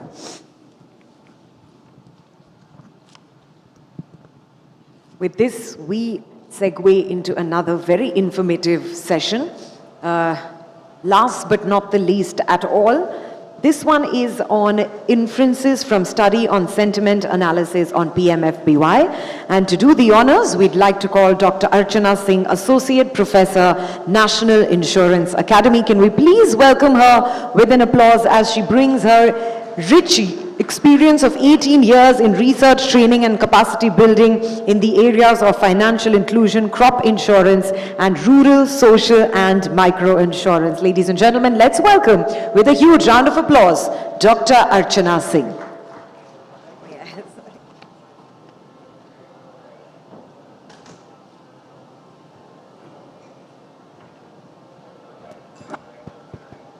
Good afternoon. So, thank you for the opportunity. I thank Crop Insurance Division, Ministry of Agriculture, Farmers Welfare for this opportunity. So, I'm going to talk about how the discourse that is available in public forums, especially media, social media, how we can make meaning out of it. So, a brief about what is sentiment analysis. So it's basically we use NLP to identify and classify opinions, for example, positive, neutral, or negative with textual data that is available. So through this, we are able to quantify public perception and emotional response, mostly of the end users and consumers. But here in this case, since there are many stakeholders, so apart from consumers, there are others also who are playing an important role in creating that discourse. Why? Because research says that 84% farmers are using technology, media for information, ICT for information. And this also gives us a real-time stakeholder engagement, an idea about that, and gives unfiltered feedback on government schemes. And this is very popular in finding out the perception of customers about products and services. So basically, we have tried to use the discourse that is available in public forum. The outputs are basically categorized in 3 classes: sentiment orientation, which will be about positive, neutral, and negative, and then we will go to find out what are intensity of these sentiments, and then we have done team-wise classification of these sentiments that are available. This is briefly the process that we follow for this kind of study. Pre-processing takes a lot of time. Then I have used Python into this too for this analysis, and then LDA topic modeling for classification. Here we have used Kharif 2025 data. Mostly the textual data that was available was newspaper, digital form of newspapers, which was 47%. Twitter was 41% and others 12%. So this is the basic sentiment that has appeared into the analysis. Neutral is very high, followed by positive and negative, which is actually very different from what we usually think about what is happening in social media. Then we went on to find the severity and polarity. So it goes from very negative to very positive. So we have used 7 intensity levels for this. So this is the data for this intensity, sentiment intensity.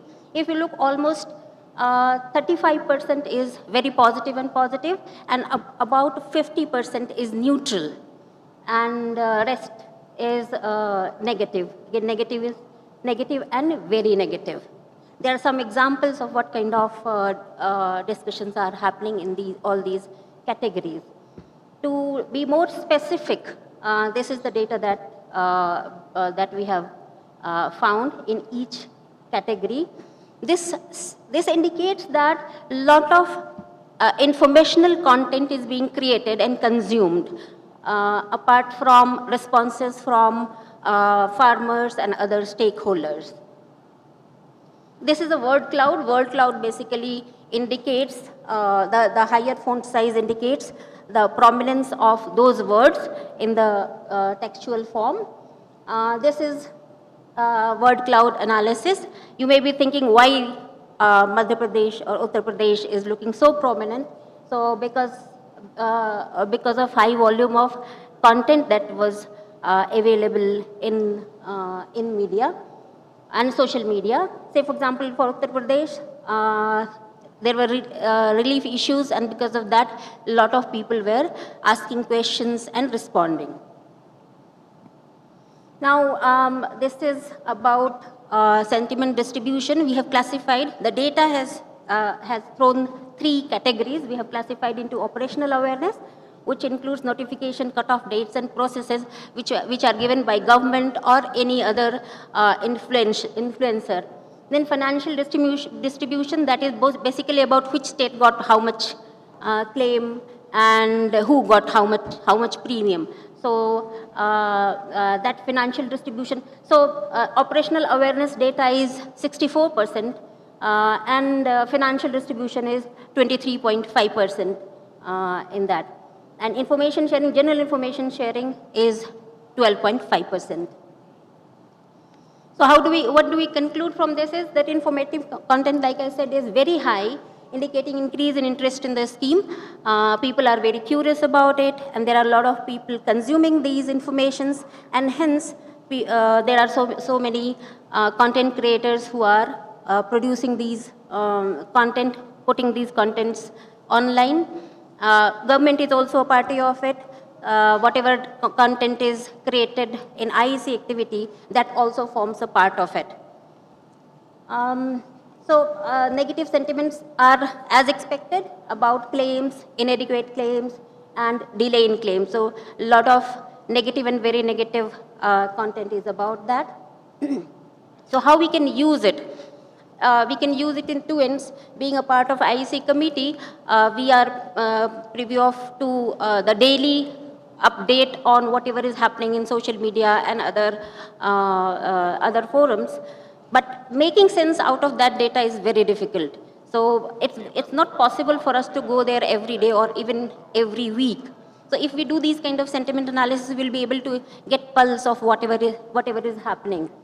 And the second one is that in this data that we analyze, there are a lot of data which has helped in creating positive sentiment is when government or someone else has responded to the queries, especially negative queries or negative narratives that have been put in on social media. So if we make very directed effort in addressing those and responding to those queries, then that will help in building a more positive narrative about the scheme. So what we can do is, this is just one season data. If we can do it for several years, we can do it season-wise. We can do area-wise, geography, demography. We can also do this kind of analysis event-wise. Like every scheme has life event, what is called life cycle events in insurance. Every scheme has those events and policy changes. So what is the response and narrative those kind of changes are inducing? All of that can be analyzed and understood from this. So this will also help us in the policymakers to manage narratives. And basically, in previous presentations also it was said that there are reels available, and because of that, public sentiments goes negative or positive. Mostly it's negative. So if we develop a mechanism to immediately counter or give information, real information, factual information about those narratives, then it will help us in building confidence in the scheme. So that's all. Any questions if you have, I'll be happy to answer.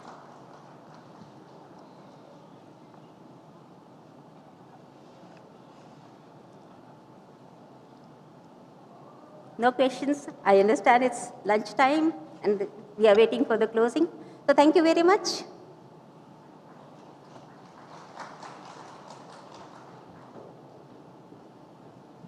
Huge round of applause.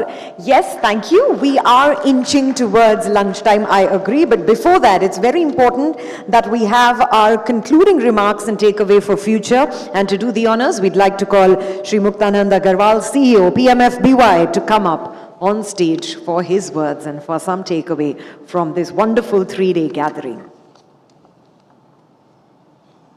थोड़ी energy तालियों के लिए अगर बचे, फिर lunch के बाद और वापस आ जाएगी.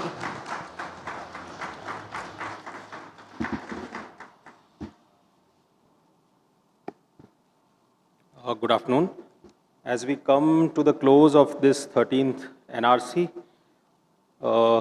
let me extend my sincere gratitude to Shri Ajay Sethji, Chairman IRDI, for his graceful presence in this conference and also for addressing all of us.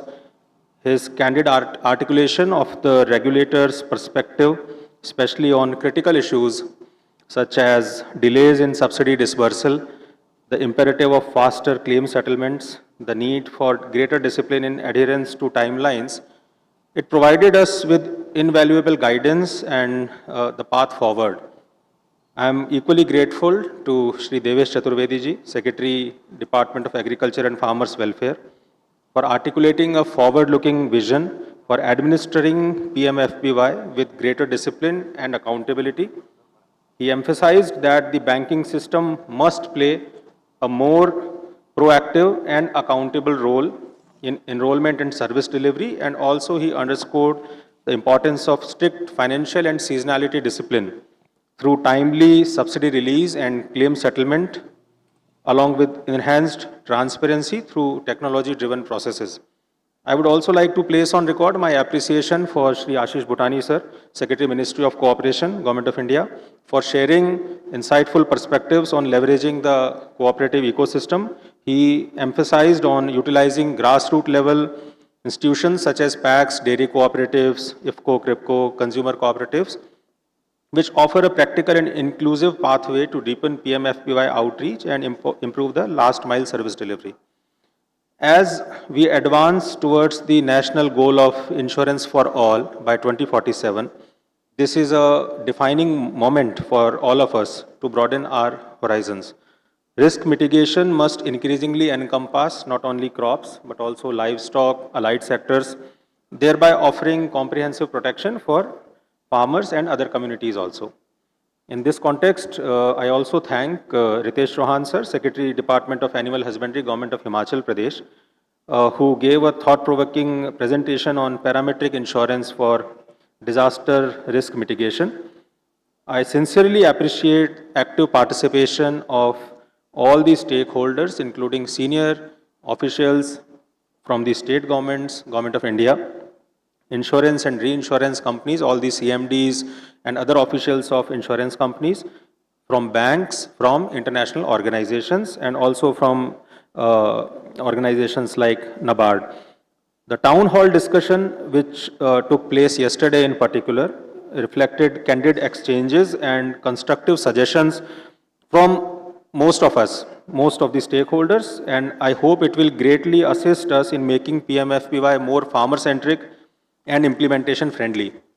It is very heartening and encouraging to see the states, insurers, reinsurers, all of them align around a shared vision of strengthening crop insurance as a reliable, protective shield for millions of farmers across the country. While I would like to congratulate top performing states, banks and insurance companies, as suggested by Chairman IRDI, we would like to place stakeholder performance assessment in the public domain in the days to come to further enhance the transparency and accountability in the scheme. I am very optimistic that states like Bihar, Telangana and Ladakh will join the scheme in Kharif 2026. While we close this national conference, I would like to put forward some key takeaways and strategic priorities for the upcoming tender cycle. Number one, timely tendering and adherence to the timelines. A clear advisory on tendering processes and timelines will be issued by us in the month of February to all the state governments.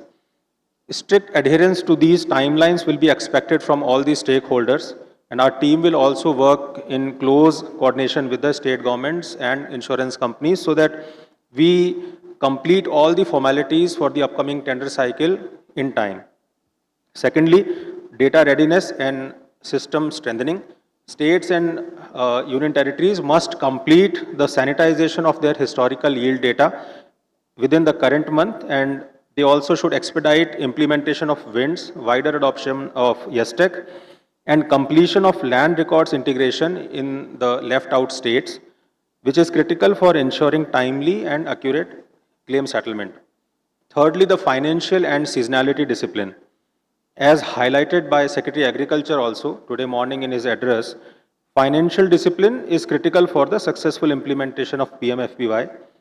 I request the state governments to ensure timely release of subsidies, and also I request state governments as well as insurance companies to adhere to the seasonality discipline mandated in the scheme guidelines. States are also urged to finalize the average yield actual yield data, AY data, in a timely manner, which is essential to ensure readiness for the next tranche of DBT, tranche-based claim settlements, claim payments. And lastly, the Kisan credit card and PM Kisan saturation. We should try to put special emphasis on achieving saturation of KCC holders and PM Kisan beneficiaries under our scheme. This conference has been attended by NABARD and the representatives from the banking sector, and I hope that their closer involvement and active monitoring will help us achieve these saturation targets. I urge the banks and the state governments to work in close coordination to achieve complete full KCC saturation by adopting a proactive and innovative approach.